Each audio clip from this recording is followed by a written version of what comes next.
ഇത് സെക്കൻഡ് പാർട്ടാണ്. First പാർട്ടിൻ്റെ link ഞാൻ ഡിസ്ക്രിപ്ഷനിൽ കൊടുത്തിട്ടുണ്ട്. അത് കണ്ടിട്ട് ഇത് കാണുക. അപ്പോൾ കഥയുടെ തുടക്കത്തിൽ തന്നെ. മോള് പേടിക്കണ്ട, ഇന്ന് അവിടെ അമ്പലത്തിൽ ഉത്സവമല്ലേ. റോഡിൽ കൂടെ രാവിലെ വരെയും ആൾക്കാരും വണ്ടിയും പോവും, പേടിക്കണ്ട. നാൻസി എല്ലാ ലൈറ്റും ഓൺ ചെയ്ത് പ്രാർത്ഥിച്ചു കിടന്നു. ലേഖയുടെ വീട്ടിൽ അവളുടെ അച്ഛനും അമ്മയും വന്നതിൻ്റെ സമാധാനത്തിലായിരുന്നു അവൾ. വീട്ടിലെ അംഗങ്ങൾ കൂടിയത് അവൾക്ക് ആ രാത്രി ധൈര്യം കൂടുതൽ കിട്ടി. ഭക്ഷണമൊക്കെ കഴിച്ച് എല്ലാവരും സംസാരിച്ചു കിടന്നു. ഒരു 11 മണിയായപ്പോൾ ലേഖയുടെ അച്ഛന് ഒരു പരവശവും മനംപുരട്ടലും പുറംവേദനയൊക്കെ തുടങ്ങി. എല്ലാവരും ഉണർന്നു. ലേഖ വെള്ളം ചൂടാക്കി അച്ഛന് കൊടുത്തെങ്കിലും കുറവുണ്ടായിരുന്നില്ല. രാജീവ് കാറെടുത്ത് ആശുപത്രിയിൽ പോവാമെന്ന് പറഞ്ഞു. കുഞ്ഞുങ്ങളുള്ളത് കാരണം ലേഖയ്ക്ക് പോകാൻ നിർവാഹമില്ലായിരുന്നു. എന്നാലും അയൽവാസിയായ ചേച്ചിയെ വീട്ടിൽ നിർത്തി രാജീവും അച്ഛനും അമ്മയും ആശുപത്രിയിലേക്ക് പോയി. അച്ഛന് ഒന്നും ഉണ്ടാവരുത് എന്നവൾ പ്രാർത്ഥിച്ചു. കൂടെ നിൽക്കാമെന്ന ചേച്ചിയും അവളെ സമാധാനിപ്പിച്ചു. കുറച്ചു സമയത്തിന് ശേഷം രാജീവ് ആശുപത്രിയിൽ നിന്നും വിളിച്ചു. പേടിക്കാനൊന്നുമില്ലടി, ഫുഡ് ഇൻഫെക്ഷൻ ആയിരുന്നു. നല്ലോണം വയറിളകി ഇവിടെ വന്നപ്പോൾ കുറച്ചു നേരം ഗ്ലൂക്കോസ് കൊടുത്തു. തിരിച്ച് വീട്ടിൽ പോകാമെന്ന് പറഞ്ഞു. അത് കേട്ടതോടെ ലേഖ സമാധാനത്തോടെ അടുക്കളയിൽ പോയി ഒരു ഗ്ലാസ് വെള്ളം എടുത്തു കുടിച്ചു. ഞാൻ പറഞ്ഞില്ലേ മോളെ, ഒന്നും ഉണ്ടാവില്ലാന്ന്. അവർ വരുന്നവരെ ഞാൻ ഇത്തിരി നേരം കിടക്കട്ടെ മോളെ. ആ ചേച്ചി അകത്തേക്ക് കിടന്നോളൂ.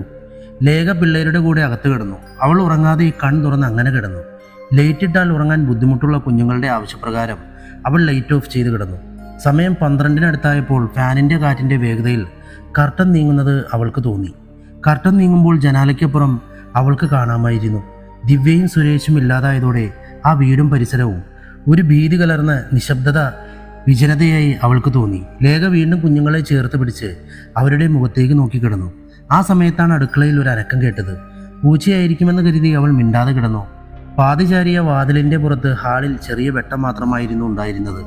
മുൻവശത്തിട്ട ലൈറ്റിൻ്റെ വെളിച്ചം ചെറുതായി ഹാളിലേക്കും കാണാമായിരുന്നു. വീണ്ടും അടുക്കളയിൽ ഒരു അനക്കം കേട്ടു. ഇത്തവണ പൂച്ചയല്ല, ഒരാൾ നടക്കുന്ന പോലെയാണ് അവൾക്ക് തോന്നിയത്. വളരെ പതിയെ നടക്കുന്ന ഒരാൾ. ഇടയ്ക്കെന്തോ അമർന്ന പോലെ ശബ്ദവും കേൾക്കാമായിരുന്നു. ലേഖയുടെ ഉള്ളങ്കാലിൽ അപ്പോൾ തന്നെ വിറയൽ തുടങ്ങി. ഇത്തവണ കണ്ടില്ലെന്ന് നടിച്ച് എഴുന്നേൽക്കാതെ കിടക്കാൻ അവൾ തീരുമാനിച്ചു. അവൾ കുഞ്ഞുങ്ങളുടെ മുഖത്തേക്ക് തന്നെ നോക്കിക്കിടന്നു. അപ്പോഴാണ് പാതിചാരിയ വാതിലിൻ്റെ ഇടയിൽ കൂടെ ആരോ ഹാളിലൂടെ പെട്ടെന്ന് നടന്ന പോലെ അവൾക്ക് തോന്നിയത്. ലേഖ കാലുകൊണ്ട് മെല്ലെ വാതിൽ പതുക്കെ തുറന്നപ്പോൾ കൂടെ കിടക്കാൻ വന്ന ചേച്ചി വാതിലിൻ്റെ അപ്പുറത്ത് ഇരുട്ടിൽ ചിരിച്ചുകൊണ്ട് നിൽക്കുന്നു. അവൾ കാലുകൊണ്ട് വാതിലടച്ചു കളഞ്ഞു. എഴുന്നേറ്റ് ലൈറ്റിട്ടു. അവൾ വാതിൽ തുറന്ന് ഹാളിൽ ആരുമില്ല.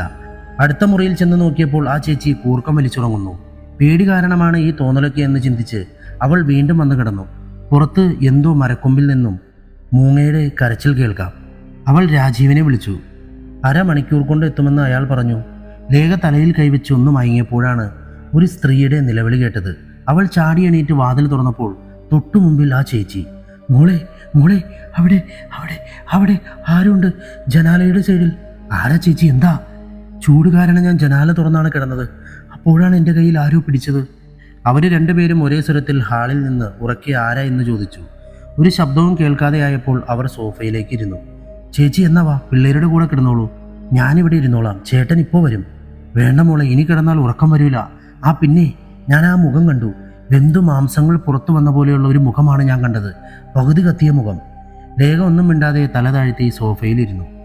അപ്പോൾ ആ ചേച്ചി അവളുടെ മുഖത്തിൻ്റെ അടുത്ത് മുന്നിൽ വന്ന് നിന്ന് പതിഞ്ഞ സ്വരത്തിൽ പറഞ്ഞു, പുരുഷനല്ല, സ്ത്രീയാണ് മോളെ, അത് ഞാൻ കണ്ടതാണ്. ആ ചേച്ചി പതിഞ്ഞ സ്വരത്തിൽ അതും പറഞ്ഞ് അവളെ നോക്കിയൊന്ന് പുഞ്ചിരിച്ചു.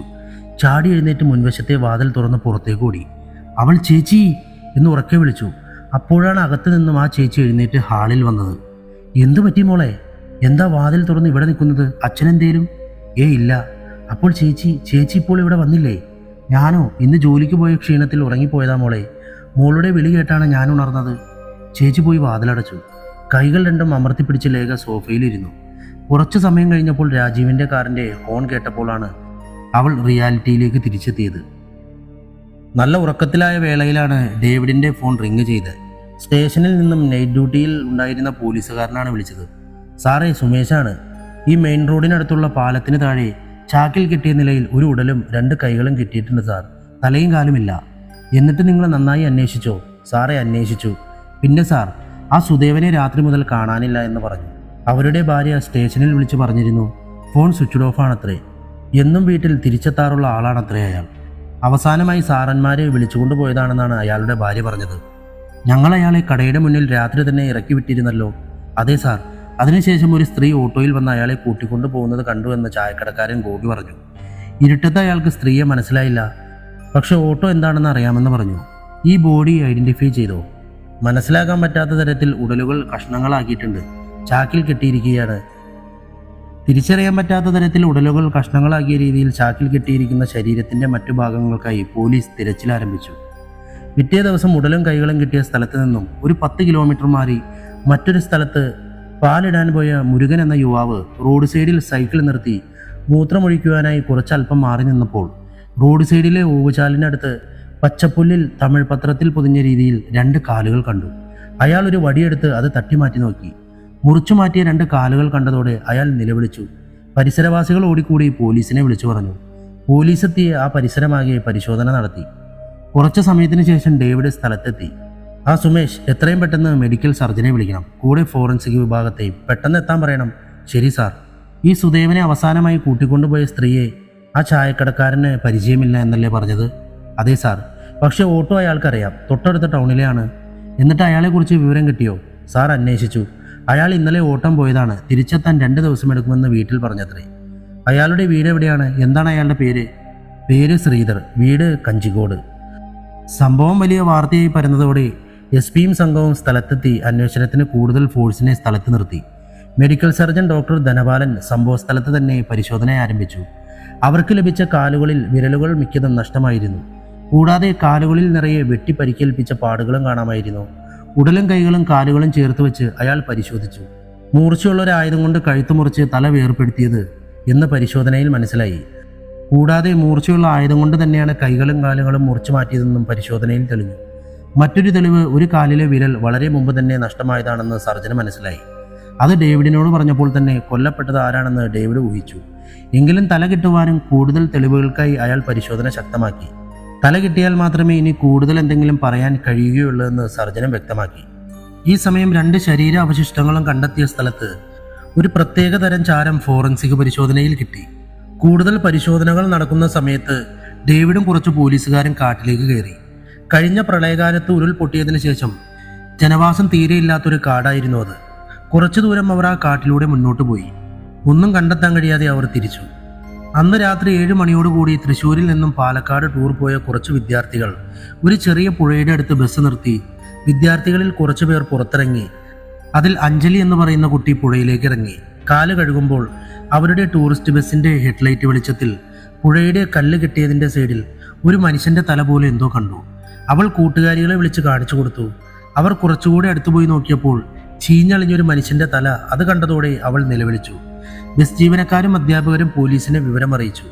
രാത്രി തന്നെ ആ വനാതിർത്തിയിലെത്തിയ ഡേവിഡും സംഘവും ആ തല വീണ്ടെടുത്ത് ഫോറൻസിക് സർജന്റെ അടുത്തുപോയി ഉടലുമായി ചേർത്ത് വെച്ച് പരിശോധിച്ചു. മുഖത്തെ തൊലിയൊക്കെ പോയിരുന്നു. കണ്ണുകളും നാവും ചീഞ്ഞു വീർത്ത് അഴുകിയതിനാൽ തിരിച്ചറിയാൻ പറ്റാത്ത തരത്തിലായിരുന്നു. ഡോക്ടറുടെ പരിശോധനയിൽ 35-നും 45-നും ഇടയിൽ പ്രായമുള്ള ഒരു പുരുഷന്റെ ബോഡിയാണെന്ന് തിരിച്ചറിഞ്ഞു. ഫോറൻസിക് പരിശോധന നടക്കുന്ന വേളയിലാണ് കാട്ടിന്റെ ഉള്ളിൽ പരിശോധന നടത്തിയ സുമേഷിനും മറ്റുള്ള 1-2 പോലീസുകാർക്കും ചോരക്കറയുള്ള ഒരു ഷർട്ടും ഒഴിഞ്ഞ ബാഗും കിട്ടിയത്. അത് കണ്ടതോടെ ഡേവിഡ് പറഞ്ഞു, സുദേവൻ തന്നെയാണ് കൊല്ലപ്പെട്ടത്. സുദേവന്റെ കുടുംബത്തെ വിളിച്ച് ബോഡി ഐഡന്റിഫൈ ചെയ്ത ശേഷം പോസ്റ്റ്മോർട്ടം നടപടികൾ പൂർത്തീകരിച്ച് ബോഡി വീട്ടുകാർക്ക് വിട്ടു നൽകി. അന്ന് ആ പ്രദേശത്തെ നാട്ടുകാർ സുദേവന്റെ മരണത്തിൽ അനുശോചിച്ച് കടകളടച്ച ദിവസമായിരുന്നു. ഓട്ടോയും മറ്റുള്ള വാഹനങ്ങളും ഓടിയിരുന്നില്ല. സുദേവന്റെ സംസ്കാരമൊക്കെ കഴിഞ്ഞ് എല്ലാവരും പിരിഞ്ഞു പോയതിനു ശേഷം അന്ന് മിക്ക വീടുകളും നേരത്തെ ഉറങ്ങി. നിരത്തിലൊന്നും ആരുമില്ല. രാത്രി ഒരു 10 മണി കഴിഞ്ഞു. അതുവഴി പോയൊരു കാറ് ഒരു മരത്തിലിടിച്ചു. വാഹനത്തിലുണ്ടായിരുന്ന ഭാര്യയ്ക്കും ഭർത്താവിനും ചെറിയ പരിക്ക് പറ്റി. രാത്രി തന്നെ നാട്ടുകാരിൽ ഒരാൾ ഡേവിഡിനെ ഫോണിൽ വിളിച്ച് കാര്യങ്ങൾ പറഞ്ഞു. വേറെ പ്രശ്നമൊന്നുമില്ലാത്തതുകൊണ്ട് ഡേവിഡ് അവിടേക്ക് പോയില്ല. എന്നാൽ ഡേവിഡിന്റെ നാട്ടുകാരിൽ ഒരാൾ വീണ്ടും ഫോൺ ചെയ്ത് അതുവരെ വരാൻ പറ്റുമോ എന്ന് ചോദിച്ചു. ഡേവിഡ് എഴുന്നേറ്റ് ഷർട്ടിട്ട് വണ്ടിയെടുത്ത് അപകടം നടന്നിടത്തേക്ക് പോയി.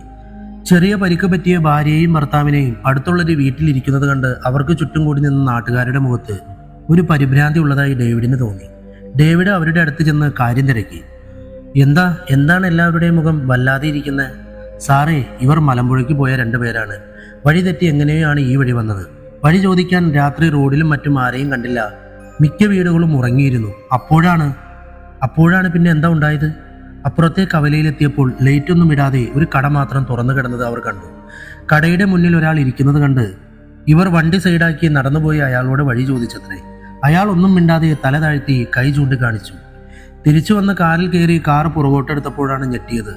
വണ്ടിയുടെ ഹെഡ്ലൈറ്റിന്റെ വെളിച്ചത്തിൽ കടയുടെ മുന്നിൽ ഇരുന്നയാളെ പെട്ടെന്ന് കാണാതെയായി. കാറ് വീണ്ടും സ്റ്റാർട്ട് ചെയ്ത് മുന്നോട്ടെടുത്തപ്പോഴാണ് ഒരു നിഴൽ പോലെ എന്തോ മുന്നിലൂടെ പോയത് കണ്ടത്. നിയന്ത്രണം വിട്ട കാറ് അങ്ങനെ പോയി മരത്തിലിടിച്ചു. അങ്ങനെയാണ് അപകടം സംഭവിച്ചത്. അവർക്ക് തോന്നിയതാവും. ഏതാണ് ആ കട? നിങ്ങൾ പോയി നോക്കിയോ? പോയി. അത് സുദേവന്റെ കടയാണ് തുറന്നു കിടന്നത്. സുദേവന്റെ കടയോ? അതാര് തുറന്നു? അതും ഈ നേരത്ത്? നിങ്ങൾ അന്വേഷിച്ചില്ലേ? ഇല്ല സാർ. സാറ് വന്നിട്ട് നോക്കാമെന്ന് വെച്ച് പേടിച്ചിട്ട് ആരും പോയില്ല. ആ വാ പോയി നോക്കാം, അപ്പോ തീരും നിന്റെയൊക്കെ അന്ധവിശ്വാസം. ഡേവിഡ് നാട്ടുകാരിൽ കുറച്ചുപേരെ കൂട്ടി കവലയിലേക്ക് പോയി. കവലയിലെത്താറായപ്പോൾ തന്നെ കുറെ പേര് തിരിഞ്ഞു നടന്നു. പിന്നെ എല്ലാവരും മുന്നോട്ട് പോവാതെ അവിടെ നിന്നു. അവർ പറഞ്ഞ പോലെ സുദേവന്റെ പൂട്ടിയ കട തുറന്നിരിക്കുന്നു. കൂടാതെ പുറത്തൊരു ചെയറും കിടക്കുന്നു. ഡേവിഡ് സ്റ്റേഷനിൽ വിളിച്ച് 2 പോലീസുകാരെ കവലയിൽ രാത്രി ഡ്യൂട്ടിക്കിട്ടു. സുദേവന്റെ കട പൂട്ടി താക്കോൽ നാട്ടുകാരിൽ ഒരാളായ രഞ്ജിത്ത് എന്ന യുവാവിന്റെ കൈകളിൽ ഏൽപ്പിച്ചു. സുദേവന്റെ വീട്ടിൽ കൊണ്ടുകൊടുക്കാൻ ഡേവിഡ് അയാളോട് ആവശ്യപ്പെട്ടു. വഴി മാറി വന്ന ദമ്പതികൾക്ക് മെയിൻ റോഡ് കാണിച്ചു കൊടുത്ത് ഡേവിഡ് അതുവഴി ക്വാർട്ടേഴ്സിലേക്ക് പോയി. താക്കോലുമായി പോയ രഞ്ജിത്ത് എന്ന ചെറുപ്പക്കാരൻ സുദേവന്റെ വീടെത്താറായപ്പോൾ വഴിയിൽ വെച്ച് അയാളുടെ വണ്ടി ഓഫായി പോയി. അയാൾ കുറെ നേരം സ്റ്റാർട്ട് ചെയ്യാൻ ശ്രമിച്ചെങ്കിലും നടക്കാതെ വന്നപ്പോൾ വണ്ടി സൈഡാക്കി സുദേവന്റെ വീട്ടിലേക്ക് നടക്കാൻ രഞ്ജിത്ത് തീരുമാനിച്ചു. റോഡിൽ നിന്നും മാറി ശ്രീജിത്തിന്റെ വീടിന്റെ ഇടവഴിയിൽ കൂടെ വേണമായിരുന്നു മരിച്ച സുദേവന്റെ വീട്ടിലെത്താൻ. റോഡിൽ നിന്നും കയ്യിലുണ്ടായിരുന്ന കുഞ്ഞു ടോർച്ചടിച്ച് അയാൾ താക്കോലും കൊണ്ട് ഇടവഴിയിൽ കൂടെ നടന്നു. കാട് പിടിച്ച വഴിയിൽ ഇഴജന്തുക്കൾ വല്ലതും ഉണ്ടാവുമോ എന്ന പേടിയിൽ ടോർച്ച് നിലത്തടിച്ച് സൂക്ഷിച്ചാണ് അയാൾ നടന്നത്. പെട്ടെന്നാണ് നടത്തത്തിൽ തൻ്റേതല്ലാത്ത മറ്റൊരാളുടെ ശ്വാസം കേൾക്കുന്ന പോലെ അയാൾക്ക് തോന്നിയത്. രഞ്ജിത്ത് നടത്തത്തിന്റെ വേഗത കുറച്ചു. പതിയെ നടന്നുകൊണ്ട് ശ്രദ്ധിച്ച് കേട്ടു നോക്കി. അപ്പോൾ ആരോ തൻ്റെ ഒപ്പം പുറകിൽ നടക്കുന്ന പോലെ അയാൾക്ക് അനുഭവപ്പെട്ടു. ആരുടെയോ ശ്വാസം. അയാൾ തിരിഞ്ഞു നോക്കാതെ വേഗത്തിൽ മുന്നോട്ട് നടന്നു. പെട്ടെന്ന് അയാളുടെ ചുമരിൽ ആരോ കൈവച്ച പോലെ അയാൾക്ക് തോന്നി. ആരാ എന്ന് പറഞ്ഞുകൊണ്ട് അയാൾ തിരിഞ്ഞു നോക്കി. ഇരുട്ടിൽ ആരുമില്ല. ഇപ്പോൾ ആ ശ്വാസവുമില്ല. അത് തിരിച്ചറിഞ്ഞ അയാൾ മുന്നോട്ട് നടന്നു. സുദേവന്റെ വീട്ടിലെ ഏതോ മുറിയിൽ ഒരു ചെറിയ വെളിച്ചം മാത്രം രഞ്ജിത്ത് കണ്ടു. വീടിന് ചുറ്റും നല്ല ഇരുട്ട്. മുറ്റത്തെത്തിയ രഞ്ജിത്ത് സുദേവന്റെ ഭാര്യയെ വിളിച്ചു. ചേച്ചി, ചേച്ചി. അകത്തും ആരും വിളി കേട്ടില്ല. പെട്ടെന്നാണ് കുറെ പട്ടികൾ ഊരിയിട്ടുകൊണ്ട് ഇടവഴിയിൽ കൂടി ഓടിയത്. അയാളൊന്ന് ഞെട്ടി. പേടിച്ചു വീർത്ത അയാൾ മുഖം കൈകൊണ്ട് തുടച്ച് കോളിമ്പെല്ലടിക്കാനായി വരാന്തയിൽ കയറി. പെട്ടെന്നാണ് താഴെ നിലത്ത് അയാളുടെ കാലിൽ എന്തോ തടഞ്ഞത്. അയാൾ ടോർച്ചടിച്ച് നോക്കിയപ്പോൾ 2 കാലുകൾ. ആരോ കിടന്ന പോലെ കണ്ട അയാൾ ടോർച്ച് കുറച്ചുകൂടി മുന്നിലേക്ക് അടിച്ചു നോക്കിയപ്പോൾ ഒരാൾ വെള്ള പുതച്ച് തലയും മൂടിക്കിടക്കുന്നു. അയാൾ ചേച്ചി എന്ന് വിളിച്ച് വാതിലിൽ കുറെ തവണ ഇടിച്ചു. പുറകിൽ നിന്നും 2 ബലിഷ്ഠമായ കൈകൾ അയാളുടെ തോളിലേക്ക് പതിച്ചതോടെ ബോധരഹിതനായി അയാൾ അവിടെ വീണു. ഉറക്കത്തിലായിരുന്ന വീട്ടുകാർ ലൈറ്റിട്ട് വാതിൽ തുറന്നു. സുദേവന്റെ ഭാര്യ വെള്ളം എടുത്തുകൊണ്ടുവന്ന് അയാളുടെ മുഖത്തേക്ക് തെളിച്ചപ്പോൾ അയാൾ മെല്ലെ എഴുന്നേറ്റു. താക്കോൽ സുദേവന്റെ ഭാര്യയുടെ കയ്യിൽ കൊടുത്ത ശേഷം അയാൾ ഇറങ്ങി ഓടി. താക്കോലും വാങ്ങിച്ച് ഒന്നും അറിയാത്ത പോലെ നിന്ന സുദേവന്റെ ഭാര്യ അകത്ത് കയറി നോക്കിയപ്പോൾ കുറച്ചു മുമ്പ് വരെ ബെഡ്റൂമിലെ മേശമേൽ ഇരുന്നിരുന്ന താക്കോല് അയാൾക്ക് എങ്ങനെ കിട്ടിയെന്ന് ചിന്തിച്ചു. വാതിൽ തുറക്കാൻ വരുമ്പോഴും താക്കോൽ അവിടെ ഉണ്ടായിരുന്നു. എന്നാൽ വാതിൽ തുറന്ന് അയാളുടെ കയ്യിൽ നിന്നും താക്കോല് വാങ്ങി അകത്ത് കയറിയപ്പോൾ മേശമേൽ താക്കോലില്ല. ഒന്നും മനസ്സിലാവാതെ അവൾ വാതിലടച്ചു. ഡേവിഡ് ക്വാർട്ടേഴ്സിലെത്തി നാൻസിയെ വിളിച്ചു. ഹലോ, എന്തു പറ്റി ഡേവിഡ് ഈ നേരത്ത്? ഒന്നുമില്ലടി, ഇവിടെ എന്തൊക്കെയോ. എന്ത്? ഡേവിഡ് ഈ കേസുമായി പോയതിൽ പിന്നെ വല്ലാതെ ക്ഷീണിച്ചു പോയിരിക്കുന്നു. മൈക്കിളില്ല അവിടെ? ഇല്ല, മൈക്കിൾ നാട്ടിലാണ്. 2 ദിവസം കഴിഞ്ഞേ വരുള്ളൂ. അപ്പനെ കാണാൻ പോയതാണ്. ഡേവിഡ് ഫോൺ വെച്ചതിന് ശേഷം നാൻസി അകത്ത് പോയി കിടന്നു. സുദേവൻ കൊല്ലപ്പെടുന്നതിന്റെ കുറച്ച് ദിവസം മുമ്പ്, അതായത് വീണ കൊല്ലപ്പെട്ട സമയത്ത് ഈ ദുരൂഹത നിറഞ്ഞ കൊലപാതകം നടന്ന പാലക്കാട് അതേ പോലീസ് സ്റ്റേഷൻ പരിധിയിലെ പ്രദേശത്തുള്ള ഒരു കോളേജ് ഹോസ്റ്റലിൽ അസ്വാഭാവികമായൊരു സംഭവം ഉണ്ടായി. ടൗണിൽ നിന്നും കുറച്ചു മാറി ദേശീയപാതയിൽ നിന്നും 500 മീറ്റർ മാറി ഒരു സ്ഥലത്തായിരുന്നു ലേഡീസ് ഹോസ്റ്റൽ നിലനിന്നിരുന്നത്. അവിടെ താമസിച്ചിരുന്ന വിദ്യാർത്ഥിനികൾക്കിടയിൽ അട്ടപ്പാടി അഗളിക്കടുത്തുള്ള രശ്മി എന്ന വിദ്യാർത്ഥിനി കൂട്ടുകാരോട് അവൾക്കുണ്ടായ ഒരു അനുഭവം പറയുകയുണ്ടായി. അവളുടെ അമ്മ വീട് പാലക്കാട് തന്നെയായിരുന്നു. നല്ല കാടിന്റെ മനോഹാരിത നിറഞ്ഞ ഒരു പ്രദേശത്തായിരുന്നു അവളുടെ വീട്. ചടുലപ്പാറ എന്നായിരുന്നു ആ സ്ഥലത്തിന്റെ പേര്. വെക്കേഷൻ അവിടെ താമസിക്കാൻ പോയ രശ്മി ഒരു ദിവസം രാത്രി തൻ്റെ കാമുകനുമായി സംസാരിക്കാൻ വേണ്ടി ബെഡ്റൂമിൽ നിന്നും എഴുന്നേറ്റ് അടുക്കളയുടെ ഭാഗത്തേക്ക് നടന്നു. കാടിന്റെ നടുവിലുള്ള ഏതാനും കൊച്ചു വീടുകൾ മാത്രമായിരുന്നു അവിടെ ഉണ്ടായിരുന്നത്. രാത്രി 9 മണിയാവുമ്പോഴേക്കും എല്ലാവരും കയറി കിടക്കും. അന്ന് രശ്മിക്ക് കോൾ വന്നത് 11:30 മണിക്കായിരുന്നു. രശ്മി കുറച്ച് ധൈര്യമുള്ള കൂട്ടത്തിലായിരുന്നു. പക്ഷെ ആ രാത്രി അവൾ കണ്ട കാഴ്ച ഭയാനകമായിരുന്നു. അടുക്കള ജനാലവാതിൽ കൂടെ നോക്കുമ്പോൾ ചെറിയ ചൂട്ട് കത്തിച്ച് രണ്ടുപേർ നടന്നു പോകുന്നത് അവൾ കണ്ടു. അതിൽ പുറകിൽ പോകുന്ന ഒരാളുടെ തോളത്ത് മറ്റൊരാളെ കിടത്തിക്കൊണ്ടു പോകുന്നതും അവൾ കണ്ടു. ചെറിയ വെളിച്ചത്തിൽ തോളത്തുള്ളത് ഒരു സ്ത്രീയാണെന്ന് അവൾക്ക് മനസ്സിലായി. മുന്നിൽ നടക്കുന്ന കുറച്ച് നീളമുള്ള ആൾക്ക് ഒരു കാലിൽ മുടന്ത് പോലെ എന്തോ ഉള്ളതായും അവൾക്ക് തോന്നി. വല്ല അസുഖവും ബാധിച്ച് ഡോക്ടറെ കാണിക്കാൻ കൊണ്ടുപോകുന്ന പാവം ആദിവാസി കുടുംബമായിരിക്കുമെന്ന് കരുതി അവൾ മിണ്ടാതെ ഫോൺ കട്ട് ചെയ്ത് പോയി കിടന്നു. എന്നാൽ അടുത്ത ദിവസം അവൾ അമ്മയോട് കാര്യം പറഞ്ഞു. അമ്മ പോയി ചടുലപ്പാറ അടിവാരത്തുള്ള വീടുകളിൽ അന്വേഷിച്ചപ്പോൾ അങ്ങനെ ആർക്കും അസുഖമായി കൊണ്ടുപോയിട്ടില്ല എന്നും മാത്രവുമല്ല ആ വഴി പോയാൽ കൊടും കാട്ടിലേക്കാണ് പോകുന്നതെന്നും പറഞ്ഞ് വീട്ടുകാർ അതിനെ എതിർത്തു. സത്യാവസ്ഥ അറിയണമെന്ന് മനസ്സിൽ ഉറപ്പിച്ച രശ്മി തൻ്റെ ബോയ് ഫ്രണ്ടിനെ വിളിച്ച് അവിടേക്ക് വരാൻ പറഞ്ഞു. അവർ രണ്ടുപേരും ആരും അറിയാതെ രാത്രി സ്ത്രീയെയും തോളത്ത് വെച്ച് രണ്ടുപേരും നടന്നുപോയ വഴിയിൽ അവർ ഒരു നട്ടുച്ച സമയത്ത് നടന്നു. കുറേ ദൂരം അവർ നടന്നപ്പോൾ വഴി അവസാനിച്ചതായി കണ്ടു. മുന്നിൽ വലിയ പാറക്കെട്ടുകളും വലിയ മരങ്ങളും മാത്രം. അവർ രണ്ടുപേരും അല്പം നേരം ആ വലിയ പാറയുടെ മുകളിൽ കയറിയിരുന്നു. അപ്പോഴാണ് പാറയിടുക്കിൽ ചോരക്കറയുള്ള ഒരു സാരിയും പൊട്ടിച്ചിതറിയ കുറച്ച് കുപ്പിവളകളും കുറച്ച് എല്ലും കഷ്ണങ്ങളും രശ്മി കണ്ടത്. അവൾ അവനെ വിളിച്ചു കാണിച്ചു കൊടുത്തു. അവർക്ക് രണ്ടുപേർക്കും പേടി തോന്നി. പരസ്പരം ഒന്നും മിണ്ടാതെ രശ്മിയും അവനും വേഗത്തിൽ വന്ന വഴിക്ക് മുന്നോട്ട് നടന്നു. അതിശക്തമായ കാറ്റടിച്ചപ്പോഴാണ് കാടിൻ്റെ ഉള്ളിൽ നിന്നും ഒരാളുടെ കൂ എന്നൊരു നീട്ടിവിളിയും അട്ടഹാസവും അവർ കേട്ടത്. തിങ്ങി നിറഞ്ഞ മരങ്ങൾക്കിടയിൽ നിന്നും അയാളുടെ അട്ടഹാസം വലിയൊരു പ്രകമ്പനമായി തന്നെ അവർക്ക് തോന്നി. ഈ സംഭവം കഴിഞ്ഞ് അടുത്ത ദിവസമാണ് ശ്രീജിത്തിന്റെ വീട്ടിൽ വീണ കൊല്ലപ്പെടുന്നതും അജ്ഞാത മൃതദേഹം ചായ്പിലിട്ട് കത്തിച്ചതും. രശ്മി തനിക്കുണ്ടായ അനുഭവം കൂട്ടുകാരോട് പറഞ്ഞപ്പോഴാണ് ശ്രീജിത്തിന്റെ വീടിന്റെ അടുത്ത് താമസിക്കുന്ന അനുപമ എന്ന കുട്ടി ഒരു അജ്ഞാത കൊലപാതകം തന്റെ വീടിന്റെ അടുത്ത് നടന്നതായും രശ്മിയോട് പറഞ്ഞത്. എന്നാൽ ചടുലപ്പാറ എവിടെ കിടക്കുന്നു, അനുപമയുടെ വീട് എവിടെ കിടക്കുന്നു, അത് പറഞ്ഞ് രശ്മി അതിനെ തള്ളിക്കളഞ്ഞു. അതൊക്കെ കഴിഞ്ഞ ദിവസങ്ങൾ കഴിഞ്ഞു. എന്നാൽ ഇന്ന് സുദേവനും കൊല്ലപ്പെട്ട സമയത്ത് വിദ്യാർത്ഥികൾ ഒരു പത്രവാർത്ത വായിക്കാനിടയായി. ചടുലപ്പാറ എന്ന ആദിവാസി വനമേഖലയിൽ താമസിക്കുന്നവർക്ക് അടുത്തുള്ള കവലയിലെത്താൻ ഒരു പുതിയ പാത ഒരുക്കുന്നതായി സർക്കാർ വൃത്തങ്ങൾ അറിയിച്ചു. ചടുലപ്പാറയിൽ നിന്നും വേഗത്തിലെത്താൻ കഴിയുന്ന പാത ദുരൂഹ മരണങ്ങൾ സംഭവിച്ച കവലയായിരുന്നു. കാടിന്റെ ഉള്ളിൽ തേനെടുക്കാൻ പോയവരാണ് വഴി കണ്ടെത്തിയത് എന്ന് നാട്ടുകാർ പറഞ്ഞു. ആ വാർത്ത കണ്ടതോടെ രശ്മിയും അനുപമയും കൂട്ടുകാരികളും പരസ്പരം മുഖത്തോട് മുഖം നോക്കി. അപ്പോൾ നീ കണ്ട സ്ത്രീയുടെ സാരി മാത്രമല്ലേ ആ കാടിന്റെ ഉള്ളിലെ പാറക്കെട്ടിൽ കണ്ടത്? അതെ, നിങ്ങൾ നടന്ന് അവസാനിച്ചു എന്ന് പറഞ്ഞ ആ വഴിയാണ് എൻ്റെ നാട്ടിൽ ആ കവലയിലെത്താനുള്ള എളുപ്പവഴി. അപ്പോൾ ആ സ്ത്രീയെ അവിടെ കൊണ്ടിട്ട് കത്തിച്ചതാവൂലേ? നമുക്ക് എങ്ങനെ അറിയാൻ പറ്റും? നീ ഇത് ആരോടും പറയരുത് അനുപമ. എനിക്ക് പോലീസിനെ പേടിയാണ്. നിനക്കറിയാവുന്ന കാര്യങ്ങൾ പോലീസിനോട് പറയൂ, അവർ അന്വേഷിക്കട്ടെ. രശ്മി, നീ എന്തിനു പേടിക്കുന്നു? ആ മുടന്തുള്ളയാളും മറ്റൊരാളും സ്ത്രീയെ തോളത്ത് വെച്ച് കാടിറങ്ങിയത് രാത്രി കണ്ടു എന്ന് പറ. അവർ പരസ്പരം പെൺകുട്ടികൾ ഹോസ്റ്റലിൽ ഇരുന്ന് ബഹളം വെച്ചപ്പോഴാണ് വാർഡൻ വന്ന് അവരെ ശകാരിച്ചത്. അവർ ഓരോരുത്തരായി അവരവരുടെ മുറികളിൽ പോയി കിടന്നു. അന്ന് വെള്ളിയാഴ്ചയായിരുന്നു. ദിവ്യയും സുരേഷും സുദേവനും കൊല്ലപ്പെട്ട ആഴ്ച. 3 പേരും കൊല്ലപ്പെട്ടതിന് ശേഷമുള്ള ആദ്യത്തെ വെള്ളിയാഴ്ച രാത്രി. പാതിവെന്ത മുഖമുള്ള ഒരു മനുഷ്യരൂപത്തെ ചിലയിടങ്ങൾ ആരൊക്കെയോ കണ്ടതായി വാർത്ത വന്നതും ആ ആഴ്ച തന്നെയായിരുന്നു. ലേഖ കണ്ട് ഭയപ്പെട്ടതും അതേ രൂപത്തെയായിരുന്നു.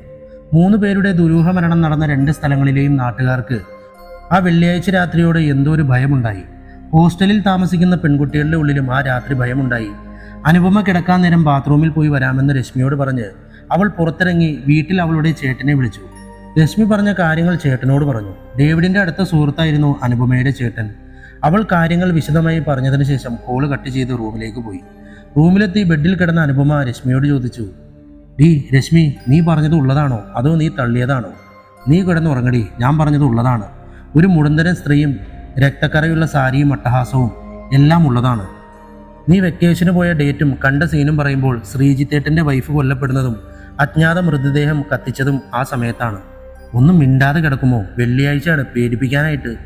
അനുപമയും രശ്മിയും സംസാരിക്കുന്നത് കേട്ട് കൂടെ ഉണ്ടായിരുന്ന 2 പേർക്ക് ദേഷ്യം വന്നപ്പോൾ അവർ സംസാരം നിർത്തി കിടന്നു. അഞ്ചു, വേറൊരു കാര്യമുണ്ട്. ഇവിടുത്തെ സെക്യൂരിറ്റി ചേട്ടൻ ഇന്നിവിടെ ഇല്ല. പുള്ളിയുടെ വീട്ടിൽ പോയിരിക്കാണ്. വല്ല കള്ളന്മാരും കയറി ജനാലയുടെ സൈഡിൽ കിടന്ന നിന്റെ കഴുത്തിലെ സ്വർണ്ണമാല അടിച്ചോണ്ട് പോകും. സൂക്ഷിച്ചു കിടന്നു. പണ്ടാരം പേടിപ്പിക്കാനായിട്ട്. എല്ലാവരും നല്ല ഉറക്കത്തിലായ സമയത്താണ് അഞ്ചു പെട്ടെന്ന് ഞെട്ടി ഉണർന്നത്. ഒരു ചങ്ങലയുടെ ശബ്ദം കേട്ടാണ് അവൾ ഉണർന്നത്. അവൾ ജനാലവാതിൽ മെല്ലെ തുറന്നു നോക്കി. പുറത്ത് നല്ല കാറ്റടിക്കുന്നു. ആ കാറ്റിന്റെ ശക്തിയിൽ മുൻവശത്തെ ഗേറ്റിന്റെ ശബ്ദമാണ് ചങ്ങലയുടെ ശബ്ദമായി അവൾക്ക് തോന്നിയത്. ചെറിയ നിലാവെളിച്ചമുള്ള രാത്രിയായിരുന്നു അന്ന്. അവൾ മാനത്ത് നക്ഷത്രങ്ങളെ ഒന്ന് നോക്കിയ ശേഷം ജനാല അടച്ചു കിടന്നു. നീ എന്നതാടി ജനാല തുറന്നു നോക്കുന്നേ? നീ ഉറങ്ങിയില്ലായിരുന്നു അനു? നീ എഴുന്നേറ്റത് കണ്ടിട്ട് നോക്കിയതാണ്. സമയം അർദ്ധരാത്രി കഴിഞ്ഞിരിക്കുന്നു. 4 പേരായിരുന്നു ആ മുറിയിലുണ്ടായിരുന്നത്. അവർ രണ്ടാളും സംസാരം നിർത്തിക്കിടന്നു. ഹോസ്റ്റലിന് പുറകിലെ ടാർപ്പ വലിച്ചു കെട്ടാത്തതുകൊണ്ട് കാറ്റിൽ ആ ടാർപ്പായുടെ ശബ്ദവും അവരുടെ ഉറക്കത്തെ സാരമായി ബാധിച്ചിരുന്നു. വീണ്ടും നല്ല ഉറക്കത്തിലായിരുന്ന അനുപമയെ അഞ്ജു വന്ന് തട്ടി വിളിച്ചു. അവൾ പതിഞ്ഞ ശബ്ദത്തിൽ, ഡി അനു, അനു, എന്താടി? ഡി ഗേറ്റ് തുറന്നു കിടക്കുന്നു. വലിയ ശബ്ദം കേട്ട് ഞാൻ ഉണർന്നു നോക്കിയപ്പോഴാണ് തുറന്നു കിടക്കുന്നത് കണ്ടത്. ബെഡിൽ നിന്നും എഴുന്നേറ്റ അനുപമയും അഞ്ജുവും ശബ്ദമുണ്ടാക്കാതെ അഞ്ജുവിൻ്റെ ബെഡിൽ ചെന്നിരുന്ന് ജനാലവാതിൽ മെല്ലെ തുറന്നു നോക്കി. ഗേറ്റ് തുറന്നു കിടക്കുന്നു. അനുപമ ഒരു സൈഡിൽ നിന്ന് ഗേറ്റിന് എതിർവശത്തേക്ക് നോക്കിയപ്പോൾ ഒരു നിഴൽ നീങ്ങുന്നതായി കണ്ടു. അനു അഞ്ജുവിൻ്റെ കയ്യിൽ പിടിച്ചു വലിച്ചു അവൾക്ക് കാണിച്ചു കൊടുത്തു. ജനാലവാതിൽ അടച്ച ശേഷം അവർ രണ്ടുപേരും രശ്മിയെ വിളിച്ചുണർത്തി അവളോട് പറഞ്ഞു. രശ്മി ജനാലയുടെ അടുത്ത് വന്ന് ജനവാതിൽ തുറന്നു. അപ്പോൾ ഒരു വവ്വാൽ ചിറകടിച്ച് പറന്നുപോയത് അവരെ 3 പേരെയും ഭയപ്പെടുത്തി. ജനാലവാതിൽ പൂർണ്ണമായും തുറന്നു നോക്കിയപ്പോൾ നിഴലോ ഒന്നും അവർ കണ്ടില്ല. ഗേറ്റ് കാറ്റിൽ തുറന്നു പോയതായിരിക്കുമെന്ന് രശ്മി അവരോട് പറഞ്ഞു. ഏറി കിടക്കടി എന്ന് പറഞ്ഞ് അവൾ ബെഡിൽ വന്ന് കിടന്നു. അപ്പോഴാണ് ജനാലവാതിൽ ആരോ തട്ടിയ ശബ്ദം 3 പേരും കേട്ടത്. അത് കേട്ടതോടെ അഞ്ജു ഓടിച്ചെന്ന് രശ്മിയുടെ അടുത്ത് നിന്നു. നല്ല കൂർക്കം വലിച്ചുറങ്ങുകയായിരുന്ന 4-ാമൻ ഫൗസിയ എഴുന്നേറ്റ് നോക്കിയപ്പോൾ 3 പേരും ഒരു ബെഡിലിരിക്കുന്നത് കണ്ട് അവൾ കാര്യം തിരക്കി. അപ്പോഴാണ് ജനാലവാതിലിൽ വീണ്ടും തട്ടുന്ന ശബ്ദം കേട്ടത്. കൂട്ടത്തിൽ ധൈര്യമുള്ള രശ്മി ചെന്ന് ജനാല തുറന്നു. ആ ചിറകടിച്ചു പറക്കുന്ന വവ്വാൽ അപ്പോഴും അതുവഴി പറന്നതായി അവൾ കണ്ടു. വവ്വാല് ജനാലക്കടിച്ച് പറന്നതാടി. വാ, ഇങ്ങോട്ട് വാ. ഇവിടെ ഒന്നുമില്ല, ഒരു മനുഷ്യനുമില്ല. ഉറക്കവും പോയി, ഇനി നക്ഷത്രം എണ്ണാം വാ. ഒന്ന് ശ്വാസം വിട്ടതിന് ശേഷം അവർ 4 പേരും ജനാലയുടെ അരികിൽ പോയിരുന്നു. നിലാവെളിച്ചവും നക്ഷത്രങ്ങളും നോക്കി നിന്നു. അപ്പോഴാണ് ഒരാളുടെ നിഴൽ ഹോസ്റ്റൽ വളപ്പിൽ അവർ വീണ്ടും കണ്ടത്. അത് മുന്നോട്ടും പിന്നോട്ടും പോകുന്നതായി അവർ കണ്ടു. കള്ളം കീറിയോ എന്ന സംശയമായിരുന്നു ആ സമയം 4 പേർക്കും. എന്നാൽ അഞ്ജുവിൻ്റെ ബെഡിൽ പുറംതിരിഞ്ഞിരുന്ന് പുറത്തേക്ക് നോക്കി നിന്ന അവരുടെ മുറിയുടെ വാതിൽ പതുക്കെ തുറന്നു വന്നത് ഇരുട്ടിൽ കാറ്റിൻ്റെ ശബ്ദത്തിൽ അവർ ശ്രദ്ധിച്ചിരുന്നില്ല. ഹോസ്റ്റലിൽ കയറിയത് ആരായിരിക്കുമെന്ന് അറിയാനായി വാർഡനെ വിളിക്കാനായിട്ട് ഫോൺ എടുക്കാൻ തിരിഞ്ഞു നിന്ന രശ്മി ഉച്ചത്തിൽ നിലവിളിച്ചു. അനുപമയുടെ ബെഡിൻ്റെ കമ്പിയിൽ പിടിച്ച് ഇരുട്ടത്ത് പാതിവെന്ത മുഖമുള്ള മനുഷ്യൻ നിൽക്കുന്നതാണ് അവർ കണ്ടത്. അയാളുടെ വെളുത്ത പല്ല് കാണിച്ചുള്ള ചിരി മാത്രമാണ് അവർക്ക് കാണാൻ കഴിഞ്ഞത്. അവർ 3 പേരും നിലവിളിച്ചുകൊണ്ട് പേടിച്ച് കണ്ണുപൊത്തി തിരിഞ്ഞു നിന്നു. കണ്ണു തുറന്ന് ജനാലയ്ക്ക് പുറത്തേക്ക് നോക്കിയ രശ്മി ആ സമയം കണ്ടത് ഒരു മുടന്തൻ ഹോസ്റ്റൽ വളപ്പിലൂടെ ഓടുന്നതായിട്ടാണ്. രശ്മി തിരിഞ്ഞു നോക്കി. മുറിയിൽ കണ്ട രൂപത്തെ കാണുന്നില്ല. എന്നാൽ 4 പേരുടെയും നിലവിളി കേട്ട് ഓടി വന്ന മറ്റു വിദ്യാർത്ഥികൾ ലൈറ്റിട്ടു. എന്ത് പറ്റി എന്ന് അവരോട് തിരക്കി. രശ്മി ഗേറ്റിൽ നോക്കിയ ശേഷം അവരുടെ കൈ തട്ടിമാറ്റി പുറത്തേക്ക് ഓടാൻ തുടങ്ങവേ അവരുടെ ഹോസ്റ്റൽ ഗേറ്റ് കടന്ന് ഒരു പോലീസ് ജീപ്പ് വന്ന് നിർത്തി. ഹോസ്റ്റലിലുള്ള പെൺകുട്ടികൾ പേടിച്ച് വാർഡന്റെ അടുത്ത് എത്തിയപ്പോഴേക്കും പോലീസ് ജീപ്പിൽ നിന്നും ഒരാൾ ഇറങ്ങി വന്ന് വാർഡന്റെ അടുത്തേക്ക് എത്തി. ഹലോ, ഞാൻ ഡേവിഡ് സാർ പറഞ്ഞു വിട്ടിട്ട് വരുന്നതാണ്. ഇവിടെ എന്തോ പ്രോബ്ലം ഉള്ളതായി സാറ് പറഞ്ഞു. വാർഡനും പെൺകുട്ടികളെ പോലെ ഭയത്തിൽ തന്നെ നിൽക്കുമായിരുന്നു.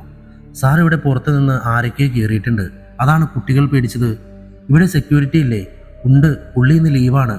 എൻ്റെ കൂടെയുള്ള മറ്റു പോലീസുകാർ പുറത്ത് അന്വേഷിക്കുന്നുണ്ട്. ഇവിടെ കയറിയത് ആരായാലും എത്രയും പെട്ടെന്ന് അവരെ നമ്മൾ പിടിക്കും. നിങ്ങൾ കടന്നോളൂ. ശരി സാർ. ആ, ഒരു സെക്കൻഡ്. ഇവിടെ രശ്മി എന്ന് പറയുന്ന പെൺകുട്ടി ആരാണ്? എന്താ സാറേ, ദേ ഈ കുട്ടിയാണ് രശ്മി. രശ്മിയെ കൂട്ടിക്കൊണ്ടുവരാൻ സാറ് പറഞ്ഞു. പേടിക്കണ്ട, എന്തോ ചോദിച്ചറിയാനാണ്. 30 മിനിറ്റ് കൊണ്ട് ഈ വണ്ടിയിൽ തന്നെ തിരിച്ചു കൊണ്ടുവിടാം, വരൂ. രശ്മി അനുപമയെ ഒന്ന് തുറച്ചു നോക്കിയ ശേഷം വാർഡന്റെ മുഖത്തേക്ക് നോക്കി. എന്തിനാ പേടിക്കുന്നേ, വരൂ. വാർഡൻ അവളോട് പോവാൻ ആംഗ്യം കാണിച്ചു. അവൾ ജീപ്പിൽ കയറിപ്പോയി. ആ ജീപ്പ് ഹോസ്റ്റൽ ഗേറ്റ് കടന്ന് ശരവേഗത്തിൽ പുറത്തേക്ക് പോയി.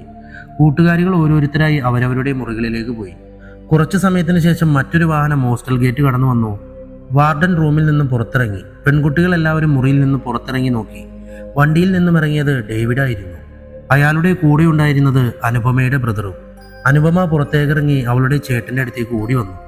നീ പറഞ്ഞ കാര്യം ഞാൻ ഡേവിഡ് സാറിനോട് പറഞ്ഞു. അദ്ദേഹം പറഞ്ഞു നമുക്കിപ്പോൾ തന്നെ ഹോസ്റ്റലിൽ പോയി രശ്മിയെ കാണണമെന്ന് പറഞ്ഞു. എവിടെ രശ്മി? വിളിക്ക്. രശ്മിയെ സാറ് പറഞ്ഞു വിട്ട പോലീസ് വന്ന് കൂട്ടിക്കൊണ്ടുപോയല്ലോ. പറഞ്ഞു വിട്ടെന്നോ? ആര്? ഡേവിഡ് അനുപമയുടെ അടുത്തേക്ക് വന്ന് ചോദിച്ചതോടെ വാർഡനടക്കം എല്ലാവരും ഒന്ന് ഭയപ്പെട്ടു. അത്രയും സമയം അവിടെ നടന്ന സംഭവങ്ങൾ ഡേവിഡിനോട് അനുപമയും വാർഡനും കൂട്ടുകാരികളും വിശദീകരിച്ചു. അവർ പറഞ്ഞ കാര്യങ്ങൾ മുഴുവനും കേട്ട ശേഷം ഡേവിഡ് ഉടൻ തന്നെ അതിനടുത്തുള്ള എല്ലാ പോലീസ് സ്റ്റേഷനിലേക്കും ഒരു പെൺകുട്ടി മിസ്സിംഗ് ആയ മെസ്സേജ് പാസ് ചെയ്തു. ഹോസ്റ്റലിൽ നിന്നും പെൺകുട്ടിയെ അന്വേഷിച്ചിറങ്ങി ഏറെ വൈകി ക്വാർട്ടേഴ്സിൽ തിരിച്ചെത്തിയ ഡേവിഡിനെ മൈക്കിൾ വിളിച്ചു. 2 ദിവസമായി പോയ മൈക്കിളിനെ കുറിച്ച് ഒരു വിവരവുമില്ലായിരുന്നു. ഡേവിഡ് കോള് കണക്ട് ചെയ്യാൻ ശ്രമിച്ചെങ്കിലും അയാൾക്ക് മൈക്കിളിനെ കിട്ടിയില്ല. കുറച്ചു സമയത്തിന് ശേഷം ഡേവിഡിന് കോൾ വന്നു. രശ്മിയെ കൂട്ടിക്കൊണ്ടുപോയി എന്ന് പറയുന്ന വാഹനം പാലക്കാട് തൃശൂർ അതിർത്തിക്കടുത്തുള്ള ഒരു കുറ്റിക്കാട്ടിൽ നിന്നും കണ്ടെത്തിയ വിവരം അയാൾക്ക് ലഭിച്ചു. ഡേവിഡ് അപ്പോൾ തന്നെ തൃശ്ശൂരിലെയും എറണാകുളത്തുമുള്ള SPയെയും വിളിച്ച് ഇൻഫർമേഷൻ കൊടുത്തു. അന്ന് രാത്രി ഡേവിഡിന് ഉറക്കമില്ലാത്ത രാത്രി തന്നെയായിരുന്നു. രാത്രി അയാൾക്ക് മറ്റൊരു കോളും കൂടി വന്നു. സുദേവന്റെ കൊലപാതകത്തിന്റെ അന്വേഷണവുമായി ബന്ധപ്പെട്ട് അന്വേഷിച്ചിറങ്ങിയ കഞ്ചിക്കാട് പോലീസ് സ്റ്റേഷനിലെ SIക്ക് അന്ന് രാത്രി തന്നെ സുപ്രധാനമായ തെളിവുകൾ ലഭിച്ചു. അയാളായിരുന്നു പിന്നീട് ഡേവിഡിനെ വിളിച്ചത്. സാറേ, SI പ്രേംകുമാറാണ്. അട്ടപ്പാടി അഗളിക്കടുത്ത് വെച്ച് സുദേവനെ രാത്രി കയറ്റിക്കൊണ്ടുപോയ ഓട്ടോ കണ്ടെത്തിയിട്ടുണ്ട് സാർ. ഇവിടെ വന അതിർത്തിയോട് ചേർന്നുള്ള ചെറിയ ഗ്രാമത്തിലാണ് ഓട്ടോ കണ്ടെത്തിയത്. ആ ഡ്രൈവർ ഈ കോളനിയിലെ ഏതോ വീട്ടിലുണ്ട് സാർ. ആ പ്രേംകുമാർ, താങ്കൾ അവിടെ പരിസരത്തുണ്ടാവണം. ആർക്കും സംശയമുണ്ടാവരുത്. അയാൾ അവിടെ എന്തിനു പോയി, ഒളിവിലാണോ എന്നൊക്കെ അറിയണം. അവിടെയാണ് സാർ നമുക്ക് ഭാഗ്യം തുണച്ചത്. സുദേവന്റെ കൂടെ കണ്ട സ്ത്രീ ഇവിടെ ഉണ്ടെന്ന രഹസ്യ വിവരം നമുക്ക് കിട്ടിയിട്ടുണ്ട്. എൻ്റെ ഊഹം ശരിയാണെങ്കിൽ ആ ഡ്രൈവറും യുവതിയും ഇവിടെ ഈ ആദിവാസി കോളനിയിലുണ്ടാവും. Great great. ഒരു കാരണവശാലും രണ്ടുപേരും രക്ഷപ്പെടരുത്. കൂടുതൽ ഫോഴ്സിനെ ആവശ്യപ്പെട്ടുള്ളൂ. അവർ രണ്ടുപേരും നാളെ രാവിലെ എൻ്റെ സ്റ്റേഷനിൽ ഉണ്ടായിരിക്കണം. Okay sir. അടുത്ത ദിവസം പകൽ 7 മണിയോടെ ഡേവിഡ് വണ്ടിയെടുത്ത് സ്റ്റേഷനിലേക്ക് പുറപ്പെട്ടു. രശ്മിയെ കടത്തിക്കൊണ്ടുപോയവരെ അതിരാവിലെ കാലടി ഇടുക്കി ഭാഗത്തുള്ള ഒരു ചായക്കടയിൽ കണ്ടതായി പറയുന്നുവെന്ന ഇൻഫർമേഷനാണ് അയാൾക്ക് രാവിലെ കിട്ടിയത്. പുലർച്ചെ തുറക്കുന്ന ചായക്കടയിൽ 4:30 കോഴികളെ കയറ്റിക്കൊണ്ട് ഒരു പിക്കപ്പ് വാൻ വന്നതായി ചായക്കടക്കാരൻ പറഞ്ഞു.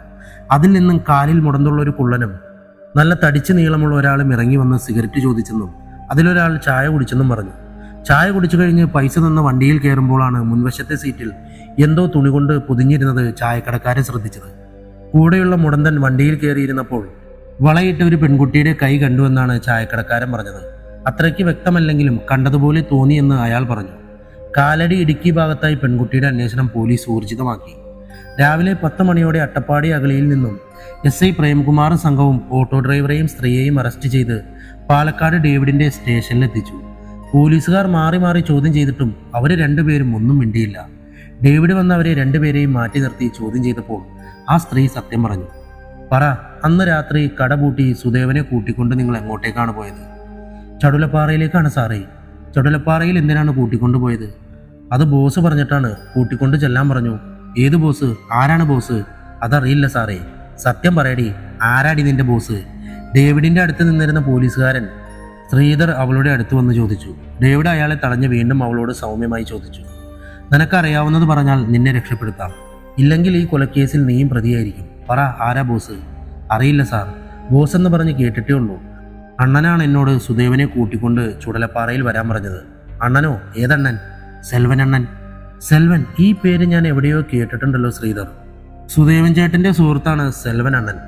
ആ സെൽവൻ അണ്ണനാണ് സുദേവൻ ചേട്ടനെ കൂട്ടിക്കൊണ്ടുവരാൻ പറഞ്ഞ് ബോസിന് അന്ന് രാത്രി തന്നെ അയാളെ കാണണമെന്നും പറഞ്ഞത്. എന്നിട്ട് നീ കൂട്ടിക്കൊണ്ടുപോയതിനു ശേഷം പിന്നെ എന്തുണ്ടായി? അവൾ പൊട്ടിക്കരഞ്ഞു. കരയാതെ നിനക്കറിയാവുന്നത് പറയാനാണ് പറഞ്ഞത്. സെൽവൻ അണ്ണനാണ് അയാളെ കൊന്നത്. ആ കാഴ്ച കണ്ടതോടെ ഞാനും ഓട്ടോക്കാരൻ ചേട്ടനും നിലവിളിച്ചു. ഞങ്ങൾ ഓടാൻ ശ്രമിച്ചപ്പോൾ അവർ ഞങ്ങൾ രണ്ടാളെയും പിടിച്ച് മുറിക്കുള്ളിൽ പൂട്ടിയിട്ടു. അവിടെ നിന്നും രാത്രി തന്നെ രക്ഷപ്പെട്ടോടിയ ഞങ്ങൾ അട്ടപ്പാടിയിലെത്തി. അവർ നമ്മുടെ പുറകെ ഉണ്ടെന്ന് മനസ്സിലാക്കിക്കൊണ്ടാണ് അവിടെ ആദിവാസി കോളനിയിൽ ഒളിച്ചു താമസിച്ചത്. എന്തിനാണ് സെൽവൻ സുദേവനെ കൊന്നത്? അറിയില്ല സാർ. ഇതിൽ കൂടുതലൊന്നും ഞങ്ങൾക്കറിയില്ല. ഈ സെൽവൻ എന്താ പണിയെന്നറിയാവോ? സെൽവൻ അണ്ണൻ ഡ്രൈവറാണ്, ലോറി ഡ്രൈവർ. ശ്രീധർ, ഈ സെൽവനെ കുറിച്ച് എത്രയും പെട്ടെന്ന് അന്വേഷിക്കണം. ഞാൻ എവിടെയോ ആ പേര് കേട്ടിട്ടുണ്ട്. സെൽവൻ. ഡേവിഡ് ആ പേര് പറഞ്ഞുകൊണ്ട് നടക്കാൻ തുടങ്ങിയപ്പോൾ അയാളുടെ ഫോൺ റിങ് ചെയ്തു. ഫോൺ എടുത്ത് നോക്കിയ ഡേവിഡ് പേര് മൈക്കിൾ എന്ന് കണ്ട്, ഹലോ സാറേ, എവിടാണ് താങ്കൾ? നാട്ടിൽ പോയിട്ടൊരു വിവരവും ഇല്ലല്ലോ. ഡേവിഡ്, വിശേഷങ്ങൾ നമുക്ക് പിന്നീട് സംസാരിക്കാം. ശ്രീജിത്തിന്റെ വീട്ടിലെ ലോറി ഡ്രൈവറെ ഇനി ഓർക്കുന്നുണ്ടോ? സെൽവൻ എന്ന ലോറി ഡ്രൈവർ. മൈക്കിൾ ആ പേര് പറഞ്ഞതോടെ ഡേവിഡ് ഞെട്ടി. യെസ്, അതെ, അവൻ തന്നെ, സെൽവൻ. മൈക്കിൾ, തനിക്ക് എവിടെ നിന്ന് ഇപ്പോൾ ഇയാളുടെ പേര് കിട്ടി? ഡേവിഡ്, നീ എത്രയും പെട്ടെന്ന് ഇടുക്കിയിലേക്ക് വാ. ഹോസ്റ്റലിൽ നിന്നും മിസ്സിംഗ് ആയ പെൺകുട്ടിയെ തട്ടിക്കൊണ്ടുപോയവർ ഇടുക്കി എസ്റ്റേറ്റ് കഴിഞ്ഞുള്ള വനമേഖലയിൽ കയറിയിട്ടുണ്ട്. പെൺകുട്ടിയെ തട്ടിക്കൊണ്ടുപോയവർ കാട്ടിലേക്ക് കയറിയതിന് ദൃക്സാക്ഷികളുണ്ട്. ഡേവിഡ് ഉടൻ തന്നെ വണ്ടിയെടുത്ത് ഇടുക്കിക്ക് പുറപ്പെട്ടു. നേരം സന്ധ്യ കഴിഞ്ഞതോടെ ഡേവിഡ് ഇടുക്കിയിലെത്തി. അടിവാരത്ത് ഡേവിഡിനെയും കാത്ത് മൈക്കിളും ഫോറൻസിക് വിഭാഗക്കാരും കുറച്ച് പോലീസുകാരും നിൽപ്പുണ്ടായിരുന്നു. മൈക്കിൾ, എന്തായി? അവർ ഈ കാടിൻ്റെ ഉള്ളിലേക്ക് കയറിയെന്ന് ഉറപ്പാണോ? ഉറപ്പാണ്. കാട്ടിൽ ചുള്ളി പെറുക്കാൻ പോയ ചിലർ കണ്ടതായി കൃത്യമായി പറഞ്ഞിട്ടുണ്ട്. ഓക്കെ, നമുക്ക് പുറപ്പെടാം. നോ ഡേവിഡ്, നമ്മൾ ഇതുവഴി പോയാൽ അവർ നമ്മളെയും കാണും, രക്ഷപ്പെടും. പിന്നെ എങ്ങനെ? വേറെ വഴിയില്ലല്ലോ. ഉണ്ട് ഡേവിഡ്, താൻ ബെഞ്ചമിൻ ഡാനിയലിനെ കുറിച്ച് ഓർക്കുന്നില്ലേ? അയാളുടെ ബംഗ്ലാവ് ഈ വഴിയല്ലേ? ആ വീടിൻ്റെ ഉള്ളിൽ ഒരു അറയുണ്ട്. പുറത്തേക്ക് കുറച്ചു ദൂരം സഞ്ചരിച്ചപ്പോഴുള്ള വഴി താൻ ഓർക്കുന്നില്ലേ? യെസ്, ബട്ട് മൈക്കിൾ, നമുക്ക് അവിടെ കയറണമെങ്കിൽ ആ ചോവനെ കാണണ്ടേ? അയാളെ കണ്ടാൽ ശരിയാവുമോ? അയാളൊരു ഫ്രോഡാണ്. വഴിയുണ്ട് ഡേവിഡ്, താൻ വാ. രാത്രി കുറച്ച് ഇരുട്ടിയതോടെ മൈക്കിളും ഡേവിഡും കൂട്ടനും കാട് കയറി ബെഞ്ചമിൻ്റെ ബംഗ്ലാവ് ലക്ഷ്യമാക്കി നടന്നു. ഈ സമയം മൈക്കിൾ ഡേവിഡിനോട് പറഞ്ഞു, കൂടുതൽ ഫോഴ്സിനെ വിളിക്കണം. സൗണ്ടൊന്നും ഉണ്ടാക്കാതെ മൈക്കിളും ഡേവിഡും ബംഗ്ലാവിൻ്റെ മുന്നിലെത്തി. കൂട്ടത്തിലൊരു പോലീസുകാരൻ കഷ്ടപ്പെട്ട് വീടിൻ്റെ വാതിലിൻ്റെ പൂട്ട് പൊട്ടിച്ച് അവർ അകത്ത് കയറി. കയ്യിലുണ്ടായിരുന്ന ടോർച്ചും മറ്റുള്ള ഉപകരണങ്ങളുമായി അവരിൽ ഓരോരുത്തരായി അകത്തുള്ള അറയ്ക്കുള്ളിൽ ഇറങ്ങി. അറയ്ക്കുള്ളിൽ കൂടെയുള്ള കുറച്ചു നേരത്തെ അവരുടെ യാത്ര അവസാനിച്ചത് പൊട്ടിപ്പൊളിഞ്ഞ് വീഴാറായ ഒരു കെട്ടിട അവശിഷ്ടങ്ങൾക്കിടയിലായിരുന്നു. അതിൽ നിന്നും അവർ പുറത്തിറങ്ങി കൊടുങ്കാട്. ചുറ്റും വലിയ മരങ്ങൾ. ഇരുട്ടുണ്ടെങ്കിലും ചെറിയ നിലാവട്ടത്തിൽ മരങ്ങളും ഇലകളും അവർക്ക് കാണാമായിരുന്നു. വഴി അവർക്ക് മനസ്സിലായില്ല. എങ്ങോട്ട് നടക്കണമെന്നോ എവിടേക്ക് നടക്കണമെന്നോ അറിവില്ലാതെ അവർ നിൽക്കുമ്പോഴാണ് കുറ്റാക്കൂരിരുട്ടിൽ അകലെ ഒരു ചെറിയ വെട്ടം അവർ കണ്ടത്. മരങ്ങൾക്കിടയിൽ കൂടെ രണ്ടുപേർ സംസാരിച്ചു വരുന്നു. കയ്യിലൊരു ചൂട്ടുമുണ്ട്. ആ പൊട്ടിപ്പൊളിഞ്ഞ കെട്ടിടത്തിൽ നിന്നും മൈക്കിളും കൂട്ടരും മാറി മറ്റൊരിടത്തേക്ക് ഒളിച്ചു നിന്നു. ദൂരെ നിന്നും നടന്നു വരുന്ന ആളെ കണ്ടപ്പോൾ ഡേവിഡ് ശബ്ദം കൊണ്ട് തിരിച്ചറിഞ്ഞു. സെൽവൻ. അതെ, സെൽവനാണ്. മറ്റൊരാൾ ആരാണെന്ന് മനസ്സിലാവുന്നില്ല. ആ കെട്ടിടത്തിനരികിലെത്തിയ അവർ ഒരു മരത്തിൻ്റെ ഇടയിൽ നിന്നും കുറേ കുപ്പികളെടുത്തു. മദ്യക്കുപ്പികളായിരുന്നു അവർ എടുത്തത്. അവർ രണ്ടുപേരും സംസാരിക്കുന്നത് ഡേവിഡും മൈക്കിളും ചെവി കൊടുത്ത് കേട്ടു. അണ്ണാ, സെൽവണ്ണ, നമ്മുടെ ബോസ് നല്ല അടിയനാണല്ലേ. തണ്ണി, ചുമ്മാ ഇരിടാ. നീ ഉള്ളതും മോന്തി ആ പെണ്ണിൻ്റെ അടുത്ത് തന്നെ ഉണ്ടാവണം. ഈ രാത്രി പുലരും മുമ്പ് ഈ നാട് നമുക്ക് വിടണം. അതിൻ്റെ പ്ലാനിങ്ങിലാണ് ഞങ്ങൾ. അണ്ണാ, ആ കോളേജ് പെണ്ണ് ഒരു രക്ഷയുമില്ല. നാളെ നിങ്ങൾ ഈ നാട് വിട്ടാൽ മാത്രമല്ലേ അവളെ വിട്ടയക്കേണ്ടത്? അതെ, നമ്മൾ ഈ നാട് വിട്ടാൽ അവളെ കെട്ടഴിച്ച് വിട്ടേക്ക്. എങ്ങോട്ടേലും പോട്ടെ, നാശം. അണ്ണാ, വെറുതെ പിടിച്ചുകൊണ്ടുവന്ന് കെട്ടിയിട്ട് പിന്നെ പറഞ്ഞു വിട്ടാൽ എങ്ങനെയാ? ഇന്ന് രാത്രി ഞാനതിനെ, എനിക്ക് മാത്രമല്ല നമ്മുടെ ചോവൻ്റെ ചേട്ടൻ ആ കുള്ളനില്ലേ രാവപ്പൻ, അവനും അവളെ വേണമെന്നുണ്ട്. ആ എന്തേലും കാണിക്കും നിങ്ങൾ. പിന്നെ ഒരു കാര്യം, അതിൻ്റെ കരച്ചിലോ ശബ്ദമോ പുറത്ത് കേൾക്കരുത്. എന്തേലും കയ്യബദ്ധം പറ്റിയാൽ ഇവിടെ ഇട്ട് കത്തിച്ചേക്ക്. ഓ അണ്ണൻ, മറ്റേ അണ്ണൻ്റെ ലോറി മുതലാളി ശ്രീജിത്തിൻ്റെ ഭാര്യ വീണയെ നല്ലപോലെ അറിഞ്ഞിട്ടല്ലേ അവളെ തീർത്തത്. അത് കേട്ടതോടെ ഡേവിഡും മൈക്കിളും പരസ്പരം നോക്കി. കയ്യിലെ മദ്യക്കുപ്പികളുമായി അവർ നടന്നു. കൂട്ടത്തിലെ തമിഴൻ ഒരു മൂളിപ്പാട്ടും പാടി ഒരു ബീഡിയും കത്തിച്ച് സെൽവന് പുറകെ നടന്നു. അവർക്ക് പുറകെ ഡേവിഡും മൈക്കിളും നടന്നു. മറ്റുള്ള പോലീസുകാരെ മറ്റൊരു വഴിയിലേക്ക് വിട്ടു. സുന്ദർ, സൂക്ഷിക്കണം, ഇഴജന്തുക്കളോ മറ്റോ ഉണ്ടാവും. ശരി സാർ. കുറേ ദൂരം മുന്നോട്ട് പോയപ്പോൾ ഡേവിഡും മൈക്കിളും നിന്നു. മുന്നിൽ ചെറിയ പുഴ. അതിന് ഓപ്പോസിറ്റ് ഒരു ടെന്റ് കെട്ടിയത് ദൂരെ നിന്നും അവർ കണ്ടു. അവിടെ കുറേ പേരിരിക്കുന്നു. ആരൊക്കെയാണെന്ന് വ്യക്തമല്ല. ചിരിക്കുന്നു, എന്തൊക്കെയോ പറയുന്നു. പുഴയിലധികം വെള്ളമില്ല എന്ന് തോന്നുന്നു. സെൽവനും കൂടെയുള്ള തമിഴനും ഒരു വടി കുത്തി നടന്ന് വെള്ളത്തിലൂടെ അപ്പുറത്തെത്തി. കൂടെ ഉണ്ടായിരുന്ന പോലീസുകാരിൽ ഒരാൾ നടന്ന് ഡേവിഡിൻ്റെ അടുത്തെത്തി. ബൈനോക്കുലർ കൊടുത്തു. അത് വെച്ച് ടെന്റ് കെട്ടിയെടുത്തേക്ക് നോക്കിയ ഡേവിഡ് മൈക്കിളിനെ നോക്കി പറഞ്ഞു, മൈക്കിൾ, ഈ സെൽവൻ്റെ ബോസ് ആരാണെന്ന് കണ്ടുപിടിച്ചു. ആരാണ് ഡേവിഡ്? ഡേവിഡ് ബൈനോക്കുലർ മൈക്കിളിന് കൊടുത്തു. മൈക്കിൾ അത് വെച്ച് നോക്കി. ബെഞ്ചമിൻ. അതെ, കുരുടനായ ബെഞ്ചമിൻ. അയാളുടെ മകനും പിന്നെ സെൽവൻ, ചോവൻ, പിന്നെ ഒരു കുള്ളനും. എല്ലാവരുമുണ്ട്. മൈക്കിൾ, എല്ലാത്തിനെയും ഇവിടെ വെച്ച് തന്നെ തീർത്താലോ? കുറേ കാലമായി നമ്മളെ വട്ടുകളിപ്പിച്ചതല്ലേ. നോ ഡേവിഡ്, അവരെ പിടിച്ച് കോടതിയിൽ ഹാജരാക്കണം. കേസുകൾ ഒരുപാടുണ്ട്. അത് സെൽവൻ്റെ വായിൽ നിന്നും കേൾക്കണം. കുറച്ച് സമയത്തിന് ശേഷം അവർ രക്ഷപ്പെടാനുള്ള ഒരുക്കങ്ങൾ തുടങ്ങി. ആ ബഹളത്തിൻ്റെ ഇടയിൽ ടെന്റ് കെട്ടിയതിന് കുറച്ചകലെ ഇരുട്ടിൽ മറ്റൊരു ടെന്റിൽ നിന്നും ഒരു പെൺകുട്ടിയുടെ നിലവിളി കേട്ടു. ഒരു മെഴുകുതിരി വെളിച്ചം മാത്രമേ ആ ടെന്റിൽ ഉണ്ടായിരുന്നുള്ളൂ. മൈക്കിൾ, രശ്മി. സമയം കളയാനില്ല ഡേവിഡ്, അറ്റാക്ക് ചെയ്യണം. മുഴുവൻ ഫോഴ്സും എത്തിയാൽ ആ ടെന്റ് നമുക്ക് വളയാം. ഡേവിഡ് ഓക്കെ എന്ന് പറഞ്ഞ് മറ്റുള്ള പോലീസുകാരുടെ അടുത്തേക്ക് പോയി. കുറച്ച് സമയത്തിന് ശേഷം ആ ടെന്റിൻ്റെ കുറച്ചകലെ പോലീസ് വളഞ്ഞു. അതിനുശേഷം ഡേവിഡും മൈക്കിളും രണ്ട് പോലീസുകാരും പുഴയിൽ കൂടെ ആ ടെന്റ് ലക്ഷ്യമാക്കി നടന്നു. പുഴയിൽ നിന്നും അവർ കയറുന്നത് കണ്ട തമിഴൻ, അണ്ണാ, അണ്ണാ, പോലീസ് എന്ന് വിളിച്ചുകൂവി. ആ സമയം കണ്ണുപൊട്ടനായ ബെഞ്ചമിൻ തോക്കെടുത്ത് തുരുതുരാ നിറയൊഴിച്ചു. ബെഞ്ചമിൻ്റെ പൾസറിഞ്ഞ മൈക്കിൾ ഡേവിഡിനെയും കൂട്ടി മറ്റൊരു വശത്തുകൂടി ബെഞ്ചമിൻ്റെ പുറകിൽ ചെന്ന് അയാളെ തല്ലി കീഴ്പ്പെടുത്തി. ഈ സമയം കള്ളനും മറ്റൊരു തമിഴനും അകലെയുള്ള ടെന്റിൽ രശ്മിയെ ശല്യപ്പെടുത്തിക്കൊണ്ടിരിക്കുകയായിരുന്നു. രശ്മിയുടെ നിലവിളി കേട്ട ഉടൻ മൈക്കിൾ തോക്കുമായി ടെന്റിനരികിൽ ഓടി. പുറത്തേക്ക് വന്ന തമിഴനെ ഡേവിഡ് അടിച്ചു വീഴ്ത്തി. കുള്ളനിൽ നിന്നും രശ്മിയെ പിടിച്ചു മാറ്റി. കുള്ളനെ ഡേവിഡ് ഇടിച്ച് നിലത്ത് വീഴ്ത്തി. അപ്പോഴേക്കും പോലീസ് ഫോഴ്സ് അവിടെ എത്തി എല്ലാവരെയും കീഴ്പ്പെടുത്തി. സെൽവൻ്റെ ഷർട്ടിൽ പിടിച്ച ശേഷം ഡേവിഡ് ചോദിച്ചു, പറയടാ, നീയല്ല എല്ലാവരെയും കൊന്നത്? നീയാണ് ശ്രീജിത്തിൻ്റെ ഭാര്യ വീണയെയും പിന്നെ മലപ്പുറത്തുള്ള ദിവ്യയെയും സുരേഷിനെയും കൊലപ്പെടുത്തിയതല്ലേ? നിന്റെ വായിൽ നിന്നും എല്ലാ സത്യവും എനിക്കറിയണം. സെൽവനൊന്നും മിണ്ടാതായതോടെ എല്ലാത്തിനെയും പിടിച്ച് വണ്ടിയിലിട്ട് ബാക്കി സ്റ്റേഷനിൽ ചെന്നിട്ടെന്ന് പറഞ്ഞ് ഡേവിഡ് നടന്നു. മൈക്കിൾ, താൻ വരുന്നില്ലേ? എന്ത് നോക്കുവാണ്? ടെന്റിന് ചുറ്റും പരിശോധിച്ച് നിൽക്കുന്ന മൈക്കിളിനെ നോക്കി ഡേവിഡ് ചോദിച്ചു. മൈക്കിൾ നിലത്ത് നിന്ന് എന്തൊക്കെയോ സിഗരറ്റിൻ്റെ പാക്കറ്റും മറ്റും നോക്കുമായിരുന്നു. മൈക്കിൾ വരാതായതോടെ ഡേവിഡ് അടുത്ത് ചെന്ന് മൈക്കിളിനെ വിളിച്ചുകൊണ്ടുപോയി. പ്രതികളെ എല്ലാത്തിനെയും പിടിച്ചിട്ടും താങ്കൾക്കിനിയും എന്താണ് സംശയം മൈക്കിൾ? ഒന്നുമില്ല ഡേവിഡ്, വാ പോവാം. ആ വനത്തിലൂടെ ഇരുട്ടിൽ പുഴ നീന്തി അവർ യാത്ര ആരംഭിച്ചു. പുഴ കടന്ന് അക്കരെ എത്തിയപ്പോൾ പുറകിൽ നടക്കുകയായിരുന്ന മൈക്കിൾ ടെന്റിനടുത്ത് എന്തോ ശബ്ദം കേട്ട് തിരിഞ്ഞു നോക്കി. അദൃശ്യമായി എന്തോ ഒന്നിന്റെ സാന്നിധ്യം അവിടെ ഉള്ളതുപോലെ അയാൾക്ക് അനുഭവപ്പെട്ടു. പ്രതികളെയെല്ലാം പിടിച്ചിട്ടും മൈക്കിളിന് തൃപ്തി വരാത്തത് ഡേവിഡിനും ഒരു സംശയമുണ്ടാക്കി. വീണയെ കൊന്നത് മാത്രമേ സെൽവന്റെ കൂട്ടുകാരൻ സെൽവനോട് പറയുന്നത് അവർ കേട്ടിട്ടുള്ളൂ. പിന്നെ സുദേവനെ കൊന്നതിനുള്ള സാക്ഷികളും അവർക്കൊപ്പമുണ്ട്. എന്നാൽ ദിവ്യയും സുരേഷും എന്തിനു കൊല്ലപ്പെട്ടു? ശ്രീജിത്തിന്റെ വീട്ടിൽ വെച്ച് കത്തിച്ച മൃതദേഹം ആരുടേതാണ്? ബെഞ്ചമിന് ഇതിലുള്ള റോൾ എന്താണ്? ചുരുളുകൾ അഴിയണമെങ്കിൽ സ്റ്റേഷനിൽ എത്തിച്ച് ചോദ്യം ചെയ്യണം. നേരം വെളുക്കാറായപ്പോൾ പ്രതികളെയും കൊണ്ട് പാലക്കാട് സ്റ്റേഷനിൽ അവരെത്തി. വണ്ടിയിൽ നിന്നും ഇറങ്ങിയ ഡേവിഡിന്റെ മുന്നിലേക്ക് അവിടെ ഉണ്ടായിരുന്ന ഒരു പോലീസുകാരൻ ഫോണുമായി ധൃതിയിൽ ഓടി വന്നു. സാറേ, ഒരു കോളുണ്ട്, എറണാകുളത്ത് നിന്നാണ്. ഫോൺ അറ്റൻഡ് ചെയ്ത് ചെവിയിൽ വെച്ച ഡേവിഡ് ഒരു ഞെട്ടലോടെ വാട്ട് എന്ന് ചോദിച്ചു. ഫോൺ വെച്ച് തിരിച്ച് വണ്ടിയിലേക്ക് നോക്കിയ ഡേവിഡ് കണ്ടത് വിലങ്ങുവച്ച മുഖങ്ങളിൽ നിന്നുമുള്ള ചിരിയായിരുന്നു. സെൽവനും ബെഞ്ചമിനും കൂടെയുള്ള എല്ലാ പ്രതികളും ഡേവിഡിനെ നോക്കി ഉറക്കെ ചിരിച്ചു. ഒന്നിനും നമ്മെ തളർത്താനോ താഴ്ത്താനോ കീഴ്പ്പെടുത്താനോ കഴിയില്ല എന്ന മട്ടിലുള്ള അവരുടെ ചിരിയിൽ ഒപ്പമുണ്ടായിരുന്ന മറ്റുള്ള പോലീസുകാരുടെ ഇടയിലും ഒരു ചെറിയ ഭയമുളവാക്കി. ഡേവിഡ് വണ്ടിയെടുത്ത് പുറത്തേക്ക് പോയി. കൂടെ ഉണ്ടായിരുന്ന പോലീസുകാർ അവരെ പിടിച്ചുകൊണ്ടുപോയി സെല്ലിൽ അടച്ചു. ഡേവിഡ് വണ്ടിയെടുത്ത് നേരെ പോയത് എറണാകുളത്തേക്കായിരുന്നു. സിറ്റി ആശുപത്രിയിലെത്തിയ അയാളെയും കാത്ത് ആശുപത്രിക്ക് പുറത്ത് മൈക്കിൾ നിൽപ്പുണ്ടായിരുന്നു. മൈക്കിളിനൊപ്പം അയാൾ ICU വാർഡിന്റെ മുന്നിലേക്ക് നടന്നു. ഡേവിഡിന്റെ അമ്മയും അയാളുടെ കുറച്ച് സുഹൃത്തുക്കളും 1-2 പോലീസുകാരും പുറത്ത് നിൽപ്പുണ്ടായിരുന്നു. മൈക്കിൾ, എന്താണ്? ഡോക്ടറെ താൻ കണ്ടോ? കണ്ടിരുന്നു. 48 മണിക്കൂർ കഴിയാതെ ഒന്നും പറയാൻ സാധിക്കില്ല എന്നാണ് ഡോക്ടർ പറഞ്ഞത്. ഡേവിഡ് ടെൻഷനായപ്പോൾ മൈക്കിൾ അയാളെയും കൂട്ടി ഒരിക്കൽ കൂടെ ഡോക്ടറുടെ അടുത്തേക്ക് പോയി. ഡോക്ടർ, ഇതാണ് നാൻസിയുടെ husband David, Palakkad city police കമ്മീഷണറാണ്. വരൂ, ഇരിക്കൂ. ഡോക്ടർ കുറച്ച് പേപ്പറും എക്സ്റേയും എടുത്ത് മുന്നിൽ വെച്ചതിന് ശേഷം ഡേവിഡിന്റെ മുഖത്തേക്ക് നോക്കിയ ശേഷം അയാൾ പറഞ്ഞു, എന്ത് രീതിയിലുള്ള ആക്രമണമാണ് ഉണ്ടായതെന്ന് നമുക്ക് വ്യക്തമല്ല. നാൻസിയുടെ ശരീരത്തിൽ മർദ്ദനമേറ്റ പാടുകളുണ്ട്. ഒപ്പം നെറ്റിയിലും കൈകളിലും ഇടതുകാൽമുട്ടിനും മുറിവുകളുണ്ട്. ഇതൊക്കെ ഒരു ആക്രമണത്തിന്റെ സാധാരണ മുറിവുകളാണെങ്കിലും അവളുടെ കഴുത്തിന്റെ ഇടതുവശത്ത് ആഴത്തിലുള്ള ചെറിയ മുറിവുകളുണ്ട്.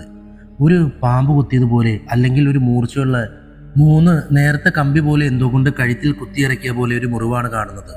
അതാണ് മനസ്സിലാവാത്തത്. ആ മുറിവിൽ നിന്നും രക്തം കുറെ പോയിട്ടുണ്ട്. അബോധാവസ്ഥയിൽ തറയിലേക്ക് വീഴുമ്പോൾ വാതിൽപ്പടിയിൽ തലയിടിച്ചാണ് തലയ്ക്ക് സാരമായി പരിക്കേൽക്കാൻ കാരണം. അതാണ് കുറച്ച് കോംപ്ലിക്കേറ്റഡ് ആയത്. എന്തായാലും പ്രതീക്ഷ കൈവിടണ്ട. കൂടുതലൊന്നും ഇപ്പോൾ പറയാൻ സാധിക്കില്ല.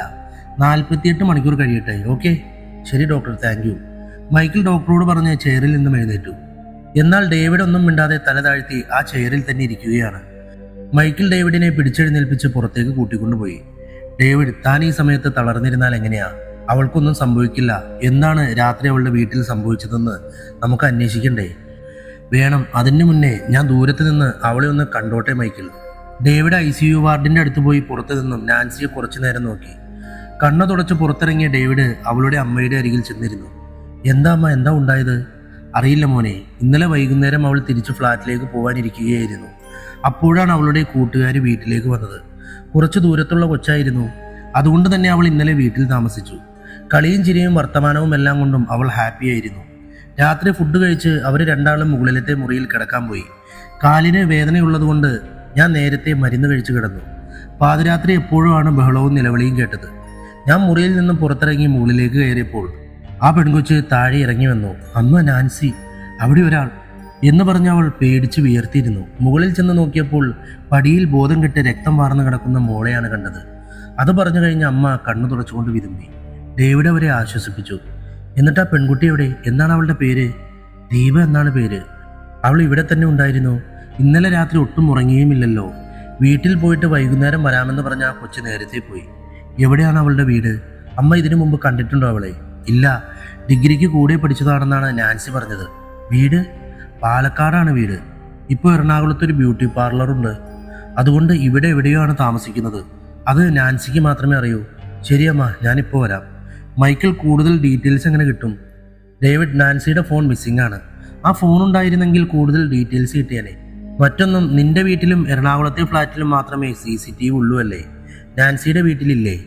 ഇല്ല, അവളുടെ വീട്ടിലില്ല. അതിൻ്റെ ചുറ്റുപാടും കിട്ടാൻ ബുദ്ധിമുട്ടാണ്. ഒരു ഗ്രാമമാണ്, കുറച്ച് വീടുകളെ പരിസരത്തുള്ളൂ. നമുക്ക് വീട്ടിൽ പോയി ഡീറ്റെയിൽസ് ആയിട്ട് പരിശോധിക്കാം. ഫോറൻസിക്കിൽ വിവരം അറിയിക്ക്. മൈക്കിളും ഡേവിഡും ആശുപത്രിയിൽ നിന്നും ഇറങ്ങാൻ നേരം ഒരു നഴ്സ് അവരെ പുറകിൽ നിന്ന് വിളിച്ചു. സാർ, ഡോക്ടർ വിളിക്കുന്നുണ്ട്. മൈക്കിളും ഡേവിഡും പരസ്പരം നോക്കിയതിനു ശേഷം ഡോക്ടറുടെ മുറിയിലേക്ക് നടന്നു. എന്താണ് ഡോക്ടർ? ഒരു കാര്യം ഞാൻ പറയാൻ വിട്ടുപോയി. നാൻസിയെ ആശുപത്രിയിലേക്ക് കൊണ്ടുവരുന്ന സമയത്ത് അവളുടെ വസ്ത്രത്തിൽ ഒരു ചുവപ്പും മഞ്ഞയും കലർന്ന പൊടികളുണ്ടായിരുന്നു. ഒരു കളർ പൗഡർ പോലെ ഒന്ന്. അതിനൊരു കുന്തിരിക്കത്തിന്റെ സ്മെല്ലുണ്ടായിരുന്നു. അത് പറയാനാണ് വിളിപ്പിച്ചത്. കുന്തിരിക്കത്തിന്റെ മണമുള്ള പൗഡർ. ശരി ഡോക്ടർ, താങ്ക് യു. ഡേവിഡും മൈക്കിളും വണ്ടിയെടുത്ത് നാൻസിയുടെ വീട്ടിലേക്ക് പോയി. മൈക്കിൾ, അവളുടെ അമ്മ ഒറ്റയ്ക്കല്ലേ ആശുപത്രിയിൽ, കൂടെ ആരുമില്ലാതെ വയ്യാത്ത ആളാണ്, എന്താ ചെയ്യുക? നിന്റെ ഒരു കസിൻ സിസ്റ്ററില്ലേ റീത്ത, അവളെ വിളിപ്പിച്ച് ആശുപത്രിയിൽ നിൽക്കാൻ പറയും. അവരെടുത്ത കൂട്ടുകാരികളും കൂടെ അല്ലേ? ശരിയാണ്, അവളെ വിളിക്കാമല്ലേ? ഡേവിഡ് അയാളുടെ കസിൻ സിസ്റ്ററെ വിളിച്ച് കാര്യം പറഞ്ഞു. അത് കേട്ടതോടെ റീത്ത ഒന്നും നോക്കാതെ ആശുപത്രിയിലേക്ക് പുറപ്പെട്ടു. നാൻസിയുടെ വീട്ടിലെത്തിയ ഡേവിഡും മൈക്കിളും മുൻവശത്തെ വാതിൽ തുറന്ന് അകത്ത് കയറി. കുറച്ചു നിമിഷത്തിന് ശേഷം ഫോറൻസിക് വിഭാഗവും ആ വീട്ടിലെത്തി. താഴത്തെ മുറിയിൽ ഒന്നും തന്നെയില്ല. അവർ മുകളിലെത്തിയ മുറിയിലേക്ക് കയറി നോക്കി. എല്ലാ സാധനങ്ങളും നിലത്ത് വീണ് കിടക്കുന്നു. ഒരു പിടിവലി നടന്ന ലക്ഷണങ്ങൾ. ബെഡ്ഷീറ്റ് നിലത്ത് കിടക്കുന്നു. തലയിണ ശ്രദ്ധിച്ച മൈക്കിൾ അത് എടുക്കാൻ നോക്കി. നഖം കൊണ്ടോ മറ്റോ വലിച്ചു കീറിയ പോലെ കണ്ടത് അയാൾ ശ്രദ്ധിച്ചു. ഡോക്ടർ പറഞ്ഞ മഞ്ഞയും ചുവപ്പും കലർന്ന പൊടികൾ ഒന്നും തന്നെ മുറികളിൽ നിന്നും കണ്ടെത്തിയില്ല. പക്ഷേ കുന്തിരിക്കത്തിന്റെ സ്മെല്ല് ആ മുറിയിലുണ്ടായിരുന്നു. ചുവരിൽ രക്തക്കറകളും വിരലുകളും പാടുകളും അവർ ശ്രദ്ധിച്ചു. ബാക്കി കാര്യങ്ങൾ ഫോറൻസിക്കിന് വിട്ടുകൊടുത്ത് മൈക്കിളും ഡേവിഡും താഴെ ഹാളിലേക്ക് വന്നു. ഡേവിഡ്, ഒരു നിഗൂഢത ഇതിലുമുണ്ട്. ഡോക്ടർ പറഞ്ഞ പൊടി ഈ വീട്ടിൽ എവിടെയുമില്ല. പിന്നെ എങ്ങനെ വസ്ത്രങ്ങളിൽ വന്നു? ആ കൂട്ടുകാരിയെ തിരിച്ചറിയാൻ എന്താണ് വഴി? ഡേവിഡ് കുറച്ചു നേരം ആലോചിച്ചു. പെട്ടെന്നാണ് മൈക്കിൾ ഡേവിഡിനോട് പറഞ്ഞത്, ആശുപത്രിയിലെ CCTV ചെക്ക് ചെയ്താൽ കിട്ടും. ഡേവിഡ് ഉടൻ തന്നെ ആശുപത്രിയിൽ വിളിച്ച് ചെക്ക് ചെയ്യാൻ ആവശ്യപ്പെട്ടു. ഹലോ സുരേഷ്, താൻ ആശുപത്രിയിൽ പോയി ആ CCTV ഫുട്ടേജ് ഒന്ന് എടുക്കണം. എന്നിട്ട് എനിക്ക് അയക്കേ. ഓക്കെ? Okay sir. പരിശോധന കഴിഞ്ഞ് പുറത്തിറങ്ങിയ ഫോറൻസിക് ടീം ഡീറ്റെയിൽസ് ഡേവിഡുമായി പങ്കുവച്ചു. സാർ, നാൻസിയുടെയും അമ്മയുടേതുമല്ലാതെ മറ്റൊരു ഫിംഗർ പ്രിന്റ് മുറിയിൽ നിന്നും കിട്ടിയിട്ടുണ്ട്. ബട്ട് അതൊരു സ്ത്രീയുടേതാണെന്ന് കരുതുന്നില്ല. സാർ പറഞ്ഞ കൂടെ താമസിച്ച കൂട്ടുകാരിയുടെ ഒരു പ്രൂഫും ഇവിടുന്ന് കിട്ടിയിട്ടില്ല. മുറിയിൽ നിന്ന് കിട്ടിയ മുടിയിഴകളെല്ലാം തന്നെ നാൻസിയുടേതാണ്.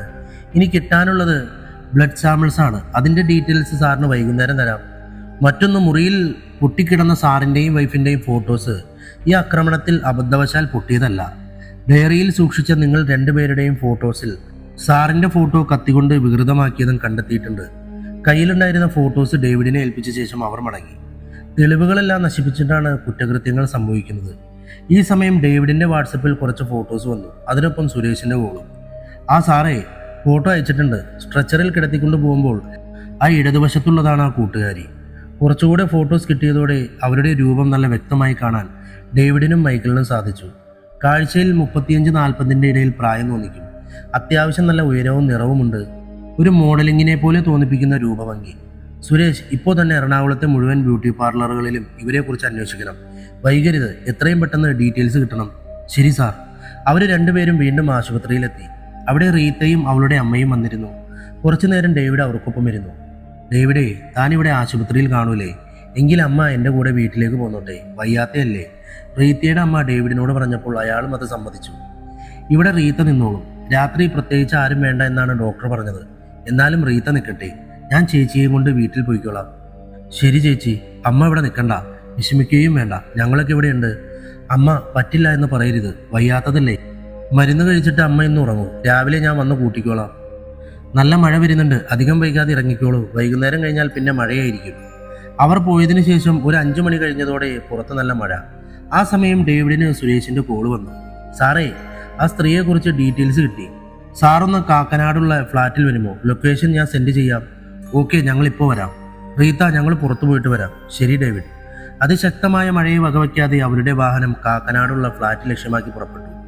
അരമണിക്കൂർ കൊണ്ട് ഫ്ലാറ്റിലെത്തിയ അവരെയും കാത്ത് പുറത്ത് സെക്യൂരിറ്റിയുടെ അടുത്ത് സുരേഷും സംഘവും കാത്തു നിന്നു. എന്താണ് സുരേഷ്? സാറേ, ഈ സെക്യൂരിറ്റിക്കാരൻ പറയും. സാറേ, ഒരു 5-6 മാസങ്ങൾക്ക് മുമ്പ് ഈ കൊച്ചിയുടെ ഫ്ലാറ്റിൽ താമസിച്ചിരുന്നു. 1 മാസം കഴിഞ്ഞപ്പോൾ അവർ പോയി. രജിസ്റ്ററിൽ അവരുടെ പേര് ദീപ തോമസ് എന്നാണ്. വീടും അഡ്രസ്സും പാലക്കാട് കഞ്ചിക്കോട്. സെക്യൂരിറ്റിക്കാരൻ അവളുടെ അഡ്രസ്സ് പറഞ്ഞതോടെ മൈക്കിളും ഡേവിഡും മുഖത്തോട് മുഖം നോക്കി. നമ്മുടെ സ്റ്റേഷൻ പരിധിയിലോ? അങ്ങനെ ഒരു കൂട്ടുകാരി ഉള്ളതായി നാൻസി പറഞ്ഞില്ലല്ലോ. 5-6 മാസം മുമ്പ് താമസിച്ച ഒരാൾ, അതും 1 മാസം മാത്രം, അത് ഈ പ്രായത്തിലും മറക്കാതെ ഓർത്തു വെക്കാനുണ്ടായ കാരണം കൂടെ നീ സാറിനോട് പറഞ്ഞു കൊടുക്കും. സുരേഷ് സെക്യൂരിറ്റിക്കാരനോട് പറയാൻ ആവശ്യപ്പെട്ടു. അത് സാറേ, അവരിവിടെ അടുത്തുള്ളൊരു ബ്യൂട്ടി പാർലറിലാണ് ജോലി ചെയ്യുന്നതെന്നാണ് പറഞ്ഞിരുന്നത്. പക്ഷേ മിക്കപ്പോഴും അവർ ലീവായിരിക്കും. ആ ദിവസങ്ങളിൽ അവരെ കാണാൻ കുറച്ച് ആളുകൾ ഈ ഫ്ലാറ്റിൽ വരാറുണ്ട്. അതിൽ ഹിന്ദി സംസാരിക്കുന്നവരും തമിഴ് സംസാരിക്കുന്നവരും ഇംഗ്ലീഷ് സംസാരിക്കുന്നവരും ഉണ്ടായിരുന്നു. ഒരിക്കൽ ഒരാൾ കാറുമായി ഒരു ദിവസം രാത്രി അവരെ കാണാൻ വന്നു. അന്ന് കാറ് സൈഡാക്കുമ്പോൾ അയാളുടെ കാർ എൻ്റെ സൈക്കിളിലേക്ക് ഇടിച്ചു. അതിനയാൾ എന്നെ വഴക്ക് പറയുകയും എൻ്റെ ഷർട്ടിൽ പിടിക്കുകയും ചെയ്തു. ഇത് കണ്ടുവന്ന് ദീപ മാഡം എന്നെ തല്ലി. എൻ്റെ ജീവിതത്തിൽ എനിക്ക് നേരിട്ട ആദ്യത്തെ മോശം അനുഭവമായിരുന്നു സാർ അത്. അതാണ് മറക്കാതിരുന്നത്. അവളുടെ ബ്യൂട്ടി പാർലർ എവിടെയാണെന്നറിയാവോ? അതറിയില്ല സാർ. സുരേഷ് എവിടെയാണ് ജോലി ചെയ്തു എന്നതിനെക്കുറിച്ച് അപ്ഡേറ്റ് എന്തെങ്കിലും? നോ സാർ, അതിനെക്കുറിച്ച് ഒന്നും കണ്ടെത്താൻ കഴിഞ്ഞിട്ടില്ല. ഹലോ ദീപക്, ഞാൻ ഡേവിഡാണ്. പറയൂ സാർ. ഞാൻ ഒരാളുടെ പേരും അഡ്രസ്സും നിനക്ക് അയച്ചിട്ടുണ്ട്. ഇപ്പോൾ തന്നെ അഡ്രസ്സ് തേടിപ്പോയി ആ വ്യക്തി അവിടെ ഉണ്ടെങ്കിൽ എവിടെ ഉണ്ടെന്നൊക്കെയുള്ള ഡീറ്റെയിൽസ് കളക്ട് ചെയ്യണം. Okay sir. മൈക്കിൾ, നമുക്ക് എൻ്റെ ഫ്ലാറ്റിലൊന്ന് പോയി ഫ്രഷ് ആയിട്ട് ആശുപത്രിയിലേക്ക് പോകാമല്ലേ? താനും രാവിലെ ആശുപത്രിയിലല്ലായിരുന്നോ? അവർ വണ്ടിയെടുത്ത് ഫ്ലാറ്റിലേക്ക് പോയി. ഫ്ലാറ്റിലെത്തിയ ഡേവിഡ് ഒരു കുപ്പിയെടുത്ത് പൊട്ടിച്ച് ഗ്ലാസ്സിലൊഴിച്ച് സോഫയിലേക്ക് ഇരുന്നു. മൈക്കിൾ നാളെ പാലക്കാട് എത്തണം. അവന്മാരെ ചോദ്യം ചെയ്ത് തിങ്കളാഴ്ച കോടതിയിൽ ഹാജരാക്കണം. കേസ് തീർത്തിട്ട് ഞാൻ കുറച്ചുനാൾ ലീവ് എടുക്കാൻ പോവാം. ഇപ്പോഴും ബാലികേറാമല പോലെയാണ് കേസ് നിൽക്കുന്നത്. അത് പറഞ്ഞ് മൈക്കിളും ഒരെണ്ണം ഒഴിച്ചടിച്ചു. അഡ്രസ്സ് തപ്പിപ്പോയ ദീപക്കും 2 കോൺസ്റ്റബിളും രാത്രി 8 മണിയോടെ ഒരു വിജനമായ സ്ഥലത്തെത്തി. പാലക്കാടിന്റെ കുന്നിൻചെരിവുകൾക്ക് രാത്രികാലങ്ങളിൽ ഏറെ ഭംഗിയാണ്. നല്ല കാർമേഘങ്ങൾ തിങ്ങി നിറഞ്ഞ മാനം. നിശബ്ദതയിൽ ചീവീടിന്റെ കൂട്ടക്കരച്ചിൽ മാത്രം. ഒരു പെട്ടിക്കടയുടെ മുന്നിലെത്തി അവർ അഡ്രസ്സ് പറഞ്ഞു കൊടുത്തു. ആ പെട്ടിക്കടക്കാരൻ കിഴക്കോട്ടേക്ക് വിരൽ ചൂണ്ടി വഴി പറഞ്ഞു കൊടുത്തു. ആ ഗ്രാമത്തിലെ പൊട്ടിപ്പൊളിഞ്ഞ റോഡിൽ കൂടെ അവരുടെ വണ്ടി ആ വീട് ലക്ഷ്യമാക്കി മുന്നോട്ട് പോയി. സ്ട്രീറ്റ് ലൈറ്റ് വെളിച്ചം പോലും ഇല്ലാത്ത റോഡ്. കുറച്ചകലെ ഒരു ബസ് ഷെൽട്ടറിന്റെ അടുത്ത് കുറച്ച് ചെറുപ്പക്കാരിയിരിക്കുന്നു. പോലീസ് വാഹനം കണ്ടതോടെ അവരെഴുന്നേറ്റു. ഒരു ചെറുപ്പക്കാരൻ്റെ കയ്യിലെ സിഗരറ്റ് ചുണ്ടിൽ നിന്ന് മാറ്റി പുറകിലേക്ക് വലിച്ചെറിഞ്ഞു. വണ്ടി അവരുടെ അരികിൽ കൊണ്ടുചെന്ന് നിർത്തി. ദീപക് അവരോട് അഡ്രസ്സ് കാണിച്ചു കൊടുത്തു. സാറേ, ഈ വളവ് കഴിഞ്ഞ് ഇടതുവശത്തൊരു ചെറിയ ഇടുങ്ങിയ വഴിയുണ്ട്. ആ വഴി കയറിയാൽ 2ാമത്തെ വീടാണ്. അയാൾ വണ്ടി മുന്നോട്ടെടുത്ത് ആ ഇടവഴിയിൽ അരികിൽ കൊണ്ട് ചെന്ന് നിർത്തി. നല്ല മഴ വരുന്നുണ്ട്. സമയം എന്തായി? 9 മണിയായി സാർ. താനൊരു സിഗരറ്റ് എടുത്ത്, നല്ല തണുപ്പുണ്ട്, വലിച്ചിട്ട് പോവാം. ഈ സമയം ആശുപത്രിയിൽ റീത്ത ഒറ്റയ്ക്കിരിക്കുകയാണ്. ICUയിൽ നിന്നും ഇറങ്ങി വന്ന നഴ്സ് റീത്തയുടെ അരികിൽ വന്ന് ചോദിച്ചു, മാഡം ഫുഡ് കഴിച്ചോ? ഇല്ല, ഞാൻ നൈറ്റ് അങ്ങനെ കഴിക്കാറില്ല. 9 മണി കഴിഞ്ഞാൽ ഇവിടെ ഇരിക്കാൻ പറ്റില്ല. ബൈസ്റ്റാൻഡേഴ്സിന് ഇരിക്കാനുള്ള സ്പേസ് ഇതിൻ്റെ മുകളിലെ ഫ്ലോറിലാണ്.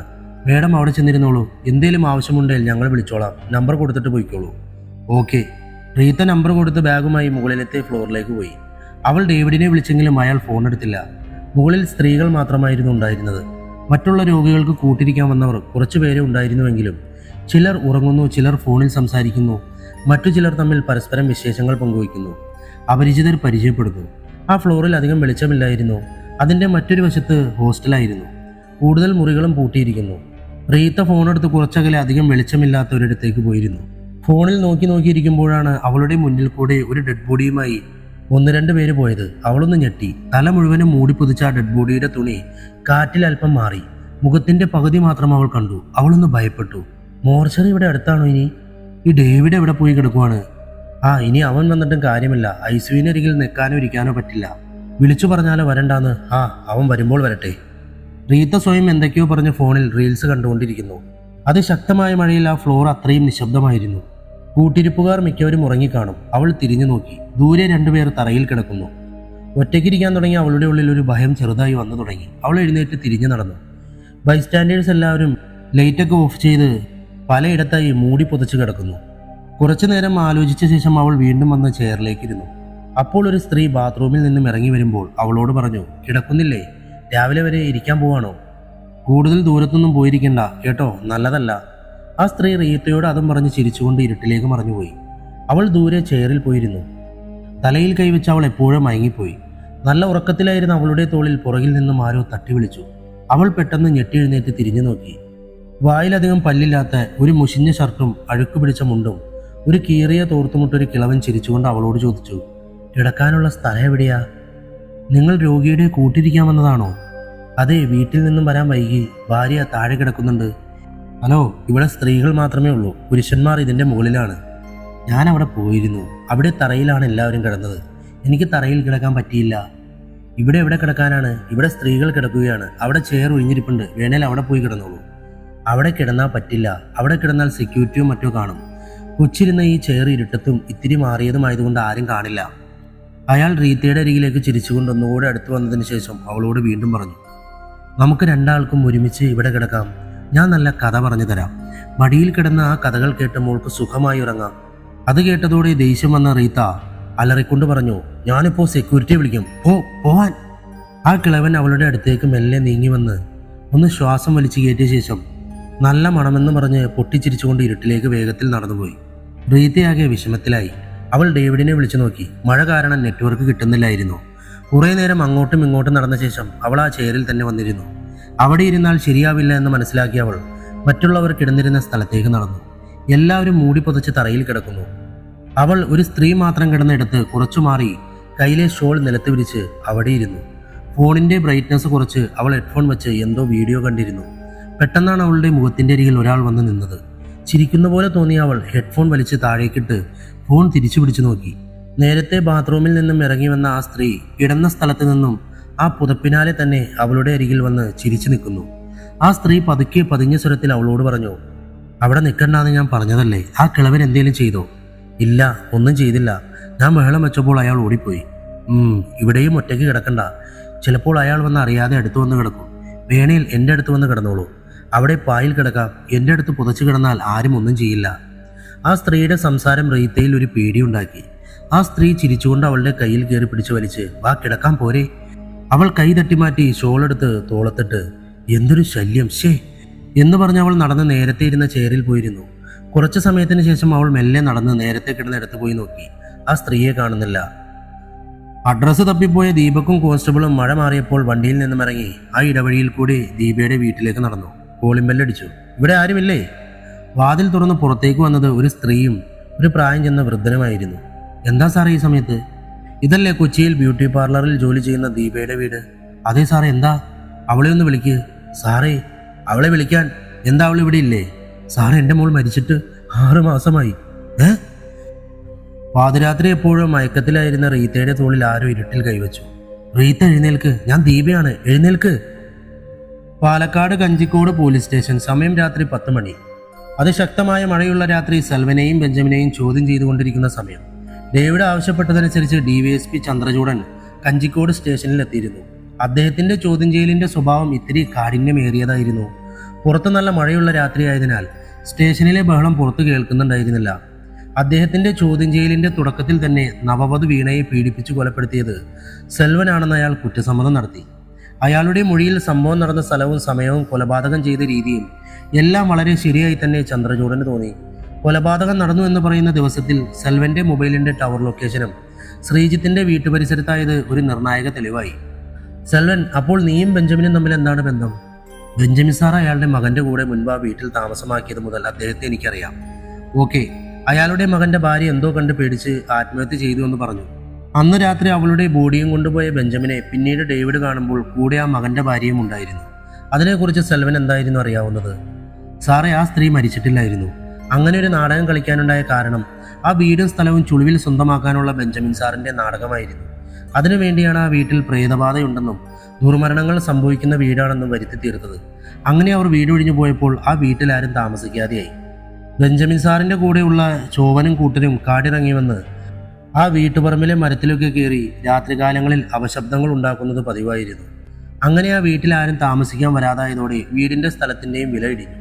പള്ളിയിൽ അച്ഛനെ കണ്ട് ആ വീടും സ്ഥലവും സ്വന്തമാക്കാനുള്ള നടപടികൾ ബെഞ്ചമിൻ സാർ തുടങ്ങാനിരുന്നപ്പോഴാണ് ശ്രീജിത്തും കുടുംബവും അവിടെ താമസമാക്കുന്നത്. ആ പ്ലാൻ പൊളിഞ്ഞതോടെ ശ്രീജിത്തിനെയും കുടുംബത്തെയും ഓടിക്കാനുള്ള വഴികളൊക്കെ സാർ നടത്തി നോക്കി. ഒന്നും നടന്നില്ല. പിന്നെയാണ് വീണ. അതിനുവേണ്ടി ശ്രീജിത്തിന്റെ ഭാര്യയെ കൊലപ്പെടുത്തിയല്ലേ? വീണ്ടും ദുർമരണം നടന്ന വീട്. അന്ന് എന്താണ് ഉണ്ടായത് സെൽവ? വണ്ടിയുടെ താക്കോൽ കൊണ്ടുകൊടുക്കാനാണ് അന്ന് പകൽ ഞാൻ ആ വീട്ടിൽ പോയത്. ആ സമയം ശ്രീജിത്തിന്റെ ഭാര്യ മാത്രമേ വീട്ടിലുണ്ടായിരുന്നുള്ളൂ. ഞാൻ ബെല്ലടിച്ചു. അപ്പോൾ അവർ വാതിൽ തുറന്നു. ആ സമയം 2 ചെറുപ്പക്കാർ അകത്തു നിന്നും പുറത്തേക്ക് വന്നു. വെയിറ്റ്, ഏത് ചെറുപ്പക്കാർ? അതറിയില്ല സാർ, അവരെ ഞാൻ മുമ്പെങ്ങും കണ്ടിട്ടില്ല. അവർ ബൈക്ക് എടുത്ത് പോയപ്പോൾ ഞാൻ താക്കോൽ കൊടുത്ത് തിരിച്ചുപോയി. എന്നിട്ട് ഞാൻ പുറത്തിറങ്ങിയപ്പോഴാണ് ബെഞ്ചമിൻ സാറും അവരുടെ മകനും എന്നെ വിളിച്ചത്. അവരിവിടെ കഞ്ചിക്കോട് തന്നെ ഒരു ലോഡ്ജിലുണ്ടെന്നും അവിടേക്ക് ചെല്ലാനും ആവശ്യപ്പെട്ടു. ഞാൻ അവിടേക്ക് പോയി അവരുടെ കൂടെ ഇരുന്ന് മദ്യം കഴിച്ചു. ആ സമയം, എടാ സെൽവ, നീ ആ വീട്ടിൽ പോയപ്പോൾ അവൾ മാത്രമേ ഉണ്ടായിരുന്നുള്ളൂ. അതേ ബെഞ്ചമിൻ സാർ. എന്താ മണ്ടൻ, നീ ചെറുതായിട്ടൊന്ന് ആഗ്രഹിച്ചതല്ലേടാ അവളെ. ഇതാണ് പറ്റിയ അവസരം. ആരും അറിയില്ല. നീ 2 എണ്ണം അടിച്ചു ചെല്ല്, ഞങ്ങളും വരാം. അത് പിന്നീട് പ്രശ്നാവില്ലേ? എന്ത് പ്രശ്നം? ഒരു പ്രശ്നവുമില്ല. ഇനി നീ പിടിക്കപ്പെട്ടാൽ നിന്നെ ഞങ്ങൾ ഇറക്കും. എടാ, പീഡനവും കൊലപാതകവും ഇന്ന് ഈ നാട്ടിൽ സർവ്വസാധാരണമാണ്. അതുകൊണ്ടത് തൂക്കിക്കൊല്ലുന്ന കേസൊന്നുമല്ല. നീ 2 എണ്ണം അടിച്ചിട്ട് പോ. ഇപ്പോഴാണെങ്കിൽ ആ പരിസരത്ത് ആരും തന്നെ ഇല്ല. എന്നിട്ട് എന്തുണ്ടായടാ, പറയടാ. ബെഞ്ചമിൻ സാറിന്റെ കൂടെ കാറിൽ വീണ്ടും ആ ശ്രീജിത്തിന്റെ വീട്ടിലേക്ക് പോയി. പൈസ തരാൻ മറന്നു എന്ന് പറഞ്ഞാണ് വീട്ടിൽ കയറിയത്. ചായ ഇടാമെന്ന് പറഞ്ഞ് അവൾ അകത്തേക്ക് പോയി. ഞാനും പുറകെ ചെന്നു. അവൾ ധരിച്ചിരുന്ന ടോപ്പിൻ്റെ ഷോൾ സോഫയിൽ ഇരിപ്പുണ്ടായിരുന്നു. അതും എടുത്തുകൊണ്ടാണ് ഞാൻ പോയത്. പുറകിൽ നിന്നും അവളെ കയറി പിടിച്ചു. ഞെട്ടിത്തിരിഞ്ഞു നോക്കി അവൾ നിലവിളിച്ചു. ഷോൾ കൊണ്ട് വാ പൊത്തിപ്പിടിച്ചു. എന്നെ ചായപാത്രം കൊണ്ട് അവൾ തലക്കടിച്ചു. അതിൽ ദേഷ്യം തോന്നിയ ഞാൻ അവളെ തല്ലി നിലത്തിട്ടു. അവളുടെ മുടിയിൽ പിടിച്ചു വലിച്ച് അടുക്കളവാതിൽ തുറന്ന് പുറത്തേക്ക് എത്തിച്ചു. ആ സമയം വടക്കുവശത്തൂടെ പുറകിൽ വന്ന ബെഞ്ചമിൻ ഒരു കയർ കൊണ്ട് അവളെ കെട്ടിയിട്ട് വലിച്ചഴിച്ച് ചായ്പിൽ കൊണ്ടുചെന്നിട്ടു. അപ്പോഴേക്കും അവൾ ഒരു അബോധാവസ്ഥയിലായിരുന്നു. പിന്നെ സെൽവൻ പറഞ്ഞു തീർന്നതും കൂടെ ഉണ്ടായിരുന്ന പോലീസുകാരിൽ ഒരാൾ അവൻ്റെ കഴുത്തിന് പിടിച്ച് നിലത്തേക്ക് തള്ളിയിട്ട് 3-4 തവണ അവനെ ചവിട്ടിക്കൂട്ടി. പോലീസുകാരിൽ ഓരോരുത്തരും അവനെ നല്ലപോലെ പെരുമാറി. ചന്ദ്രചൂഡൻ എഴുന്നേറ്റ് പോയി. ചന്ദ്രചൂഡൻ ബെഞ്ചമിനെ ചോദ്യം ചെയ്തപ്പോൾ അയാൾ പറഞ്ഞതും ഇതേ കാര്യമായിരുന്നു. ചോദ്യം ചെയ്യലിൽ പരസ്പര വൈരുദ്ധ്യങ്ങളൊന്നും കാണാതിരുന്നത് വീണയെ കൊലപ്പെടുത്തിയത് സെൽവനും കൂട്ടുപ്രതികളായ ബെഞ്ചമിനും മകനുമാണെന്ന് FIR എഴുതാൻ ചന്ദ്രചൂഡൻ തീരുമാനിച്ചു. ഇറങ്ങാൻ നേരം ചന്ദ്രചൂഡൻ ബെഞ്ചമിൻ്റെ അടുത്ത് വന്ന് ഒരു ചോദ്യം ചോദിച്ചു. നിങ്ങളുടെ കാഴ്ചശക്തി എങ്ങനെ നഷ്ടപ്പെട്ടു? രണ്ടുപേരുടെയും കണ്ണുകൾക്ക് എന്താണ് സംഭവിച്ചത്?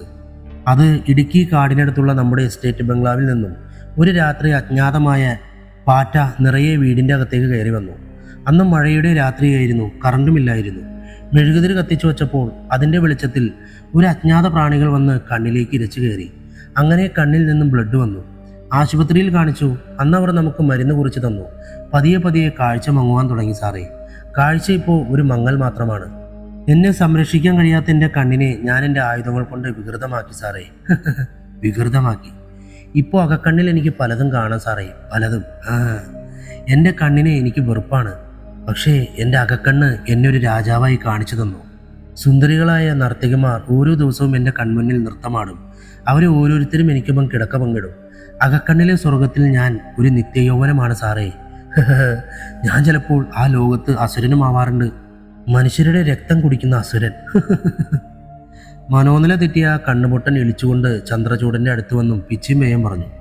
ചന്ദ്രചൂഡൻ അയാളെ തള്ളിമാറ്റി സെല്ലിലാക്കി. സെല്ലിൽ കിടന്ന് അയാൾ അട്ടഹസിച്ചു. പുറത്തുപോയ ചന്ദ്രചൂഡൻ ചോദ്യം ചെയ്യലിൻ്റെ വിശദ വിവരങ്ങൾ ഡേവിഡിനെ വിളിച്ചു പറഞ്ഞു. ആ ചന്ദ്രൻ, ആ കത്തിക്കരിഞ്ഞ സ്ത്രീയുടെ മൃതദേഹം, അതിനെക്കുറിച്ച് അവരോട് ചോദിച്ചു. നോ ഡേവിഡ്, അത് ചോദിക്കാം. അടുത്തുള്ള റൗണ്ടാവട്ടെ. അതും പിന്നെ മലപ്പുറത്തുള്ള ദമ്പതികളുടെ കൊലപാതകവും ചോദിക്കാം. ഓക്കെ ചന്ദ്ര, ഞാൻ രാവിലെ അവിടെ എത്തും. കുറച്ച് സമയത്തിന് ശേഷം എല്ലാ പ്രതികളെയും ഒരുമിച്ചിരുത്തി ചന്ദ്രചൂഡൻ ചോദിച്ചു. അന്ന് വീണയെ കൊലപ്പെടുത്തി കുറച്ച് സമയത്തിന് ശേഷം മറ്റൊരു സ്ത്രീയെ നിങ്ങൾ അവിടെ ഇട്ട് കത്തിച്ചിരുന്നു. അതാരാണ്? അതിനെക്കുറിച്ച് അവർ ഒന്നും പറഞ്ഞില്ല. ആ രാത്രി വീണ്ടും പോലീസുകാർ അവരെ നല്ലപോലെ പെരുമാറി. എത്ര ചോദിച്ചിട്ടും അവർ കാര്യം പറഞ്ഞില്ല. ചോദിച്ചു മടുത്തതോടെ ചന്ദ്രചൂഡൻ വണ്ടിയെടുത്ത് അയാളുടെ വീട്ടിലേക്ക് പോയി. അടുത്ത ദിവസം പകൽ നാൻസി കിടന്ന ആശുപത്രിയിൽ നിന്നും. സമയം രാവിലെ 5:45. 6 മണിക്ക് ബസ് സ്റ്റാൻഡിൽ സൈസുവിന് മുന്നിൽ ഉണ്ടായിരിക്കേണ്ടതാണ് എന്ന് റിസപ്ഷനിൽ നിന്ന് അറിയിപ്പ് കിട്ടിയിരുന്നു. അതുകൊണ്ട് തന്നെ മറ്റുള്ളവരെല്ലാവരും എഴുന്നേറ്റ് റെഡിയായി താഴത്തെ ഫ്ലോറിലേക്ക് ഓരോരുത്തരായി നടന്നു പോയിക്കൊണ്ടിരിക്കുന്നു. രാത്രി ഒരുപോലെ കണ്ണടയ്ക്കാത്തത് കൊണ്ട് റീത്ത നല്ല സുഖനിദ്രയിലായിരുന്നു. മോളെ എഴുന്നേൽക്കും മോളെ, ഒരു സ്ത്രീ വന്ന് റീത്തയെ പുറത്തു തട്ടി വിളിച്ചുകൊണ്ടേയിരുന്നു. റീത്ത ഞെട്ടി എഴുന്നേറ്റു. എല്ലാവരും എഴുന്നേറ്റ് പോയി. മോള് വരുന്നില്ലേ? ഉറങ്ങിപ്പോയി ചേച്ചി, വിളിച്ചതിന് താങ്ക്സ്. ആ സമയം താഴത്തെ ഫ്ലോറിൽ ബഹളം കേട്ട് നിരവധി പേർ ഓടുന്നത് റീത്ത കണ്ടു. എന്താ ചേച്ചി ബഹളം? അറിയില്ല മോളെ, ICUവിൽ കിടന്ന ഏതൊരു പേഷ്യൻറ്റിനെ കാണുന്നില്ല എന്ന് പറയുന്നത് കേട്ടു. റീത്ത ഒന്ന് ഞെട്ടി. അവൾ മുഖം കഴുകി താഴത്തെ ഫ്ലോറിലേക്ക് ഓടിപ്പോയി. ICUവിനടുത്തെത്തിയ റീത്തയെ കണ്ടതോടെ ഡ്യൂട്ടി ഡോക്ടറും നഴ്സുമാരും മറ്റുള്ള സ്റ്റാഫ്സും അവരുടെ അടുത്തേക്ക് ഓടി വന്നു. മാഡം, ഒന്ന് സാറിനെ വിളിക്കാമോ? എന്താണ് ഉണ്ടായത്? നാൻസി എവിടെന്ന്? മാഡം പറയാം പ്ലീസ്. റീത്തയെ മാറ്റി നിർത്തിയിട്ട് ഡ്യൂട്ടി ഡോക്ടർ കാര്യം പറഞ്ഞു. പുലർച്ചെ 3 മണിക്ക് ഹൈവേയിൽ നടന്ന ഒരു ആക്സിഡന്റ് കേസ് വന്നിരുന്നു. എമർജൻസി കേസായതുകൊണ്ട് എല്ലാവരും അങ്ങോട്ടേക്ക് പോയി. ഇവിടെ ICUവിൽ ഡ്യൂട്ടിക്ക് ഒരു നേഴ്സ് ഉണ്ടായിരുന്നു. അവളൊന്ന് വാഷ്റൂമിൽ പോയി തിരിച്ചു വന്നപ്പോൾ നാൻസിയെ കാണുന്നില്ല. അവൾ ഞങ്ങളുടെ അടുത്തേക്ക് വിവരം എത്തിച്ചപ്പോൾ ഞങ്ങൾ എമർജൻസി സിറ്റുവേഷനിലായിരുന്നു. എന്നാലും സെക്യൂരിറ്റിയെയും മറ്റുള്ള സ്റ്റാഫിനെയും വിളിച്ച് ആശുപത്രിയിൽ മൊത്തം സെർച്ച് ചെയ്തു. ഒരു വണ്ടിയോ ഒന്നും കണ്ടെത്തിയില്ല. എമർജൻസി കഴിഞ്ഞ് ഞങ്ങൾ CCTV ചെക്ക് ചെയ്യാൻ നോക്കിയപ്പോൾ അത് മൊത്തം ഡാമേജ് ചെയ്തിട്ടിരിക്കുന്നു. എന്തോ സംതിങ് ഹാക്ക്. എന്താ നടന്നതെന്ന് ശരിക്കും മനസ്സിലാവുന്നില്ല മാഡം. പ്ലീസ് ഡേവിഡ് സാറിനെ ഒന്ന് കോണ്ടാക്ട് ചെയ്യൂ മാഡം. റീത്ത കരഞ്ഞുകൊണ്ട് അവിടെ ഉണ്ടായിരുന്ന ചെയറിൽ തളർന്നിരുന്നു. അവൾ ഫോണെടുത്ത് ഡേവിഡിനെ വിളിച്ചു. ഔട്ട് ഓഫ് കവറേജ് ആയിരുന്നു. അവൾ വീണ്ടും ട്രൈ ചെയ്തുകൊണ്ടേയിരുന്നു. കിട്ടാതായതോടെ മൈക്കിളിൻ്റെ ഫോണിലേക്ക് വിളിച്ചു. അയാളുടെ ഫോൺ റിങ് ചെയ്യുന്നുണ്ടെങ്കിലും അയാൾ കോൾ അറ്റൻഡ് ചെയ്തില്ല. സമയം 9 മണിയായതോടെ ഹോസ്പിറ്റൽ മാനേജ്മെൻറ്റ് പോലീസ് സ്റ്റേഷനിൽ വിവരം അറിയിച്ചു. അവിടുത്തെ സ്റ്റേഷനിലെ SI തുടങ്ങിയ പോലീസുകാർ വന്ന് അന്വേഷണം ആരംഭിച്ചു. അവരും ഡേവിഡിനെ കോൺടാക്ട് ചെയ്തെങ്കിലും കിട്ടിയില്ല. SI അവിടെ പുറത്തു നിൽക്കുന്ന സെക്യൂരിറ്റീസിനെ വിളിച്ച് ചോദ്യം ചെയ്തു. പുറത്തുണ്ടായിരുന്ന 3 സെക്യൂരിറ്റീസിൽ ആരെങ്കിലും പുലർച്ചെ 3 മണിക്കോ അതിനു മുമ്പോ ശേഷമോ എന്തെങ്കിലും വണ്ടി ഇവിടേക്ക് വന്ന് തിരിച്ചു പോയത് കണ്ടിരുന്നോ? ഇല്ല സാർ. ആ സമയം പുറത്തുണ്ടായിരുന്നത് രാഘവേട്ടനാണ്. രാഘവേട്ട ഇങ്ങ് വാ. ചോദിക്കുന്നതിന് കൃത്യമായി മറുപടി തരണം. ശരി സാർ. പുലർച്ചെ 3 മണിക്ക് ഏതേലും വണ്ടി ആശുപത്രിയിലേക്ക് വന്ന് തിരിച്ചു പോയതായി താൻ കണ്ടിരുന്നോ?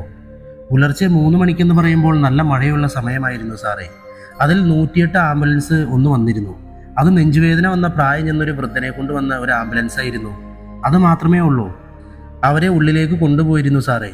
ഇപ്പോൾ വേദന കുറവുണ്ടെന്ന് പുള്ളിയുടെ മകൻ നേരത്തെ ചായ മേടിക്കാൻ പോയപ്പോൾ എന്നോട് പറഞ്ഞിരുന്നു. അവരുടെ വിശേഷം ചോദിച്ചതല്ല, വേറെ എന്തൊക്കെ വണ്ടിയാ വന്നേ? ഒരു 10 മിനിറ്റ് കഴിഞ്ഞ് ഒരു കാർ വന്നിരുന്നു സാറേ. ആ കാർ അപ്പോൾ തന്നെ തിരിച്ചും പോയി. കാർ നമ്പർ ഓർമ്മയുണ്ടോ? ആളെ കണ്ടാൽ തിരിച്ചറിയുമോ? അതെന്തിനാ സാറേ? ആ കാർ ഓടിച്ചയാളും ദേ ഇവിടെ നിൽക്കുന്നു. തന്നെ ഞാൻ. ആരാണ് വന്നത്? താനാണോ? ഇങ്ങോട്ട് വരൂ. താൻ ആരെയും കൊണ്ടാണ് വന്നത്? വന്ന പാടെ തിരിച്ചു പോയത് അങ്ങോട്ടേക്കാണ്. SIക്ക് അടുത്തേക്ക് വന്ന ചെറുപ്പക്കാരൻ പറഞ്ഞു. സാർ, ഞാൻ എൻ്റെ ചേച്ചിയെയും കൊണ്ട് വന്നതാണ്. ചേച്ചി പ്രഗ്നൻ്റാണ്. രാത്രി പെയിൻ കൂടിയപ്പോൾ കൊണ്ടുവന്നതാണ്. ചേച്ചിയും അനിയത്തിയും അമ്മയുമായിരുന്നു കൂടെ ഉണ്ടായിരുന്നത്. ആ സമയം സ്ത്രീകളെ മാത്രം ഇറക്കിയിട്ട് താൻ എങ്ങോട്ടേക്കാ പോയത്? അത് സാർ. എന്താടാ ഒരു ഉരുണ്ടുകളി? അയ്യോ, അങ്ങനെയൊന്നുമില്ല സാർ. ചേച്ചിയുടെ ഹസ്ബൻഡ് ആശുപത്രിക്ക് പുറത്തെ ATMൽ എത്തുമ്പോൾ ഇറങ്ങിയിരുന്നു ക്യാഷ് എടുക്കാൻ വേണ്ടി. പുള്ളിയെ കൂട്ടിക്കൊണ്ടു വരാൻ പോയതായിരുന്നു. അതെന്താ, ഇവിടെ ATM ഉണ്ടായിരുന്നല്ലോ, പിന്നെ എന്തിനാണ് പുറത്തിറങ്ങിയത്? ഇവിടെ ATM ഉള്ളത് ഞങ്ങൾ ഓർത്തില്ല സാർ. കയ്യിൽ ക്യാഷ് ഒന്നും ഇല്ലാതിരുന്നപ്പോൾ ആ വെപ്രാളത്തിൽ അളിയൻ അവിടെ ഇറങ്ങി ഞങ്ങളോട് ആശുപത്രിയിലേക്ക് കയറിക്കോളാൻ പറഞ്ഞു. നടന്നു വരണ്ടല്ലോ എന്ന് കരുതി ഞാൻ കൂട്ടിക്കൊണ്ടുവരാൻ പോയതാണ്.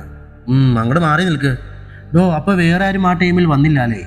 ആ സെക്യൂരിറ്റിക്കാരൻ കുന്തം വിഴുങ്ങിയ പോലെ ഒറ്റ നിൽപ്പായിരുന്നു ആ സമയം.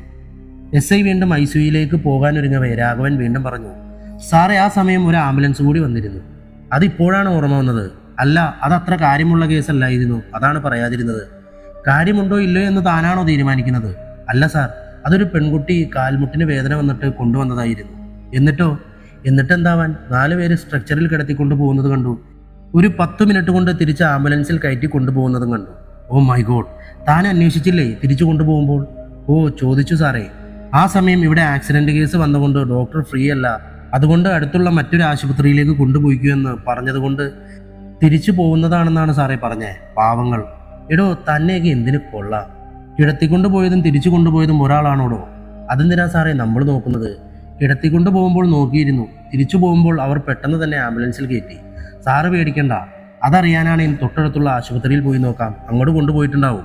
ഒന്ന് പോടോ. SI അടുത്തുള്ള എല്ലാ സ്റ്റേഷനിലേക്കും ഇൻഫർമേഷൻ പാസ് ചെയ്തു.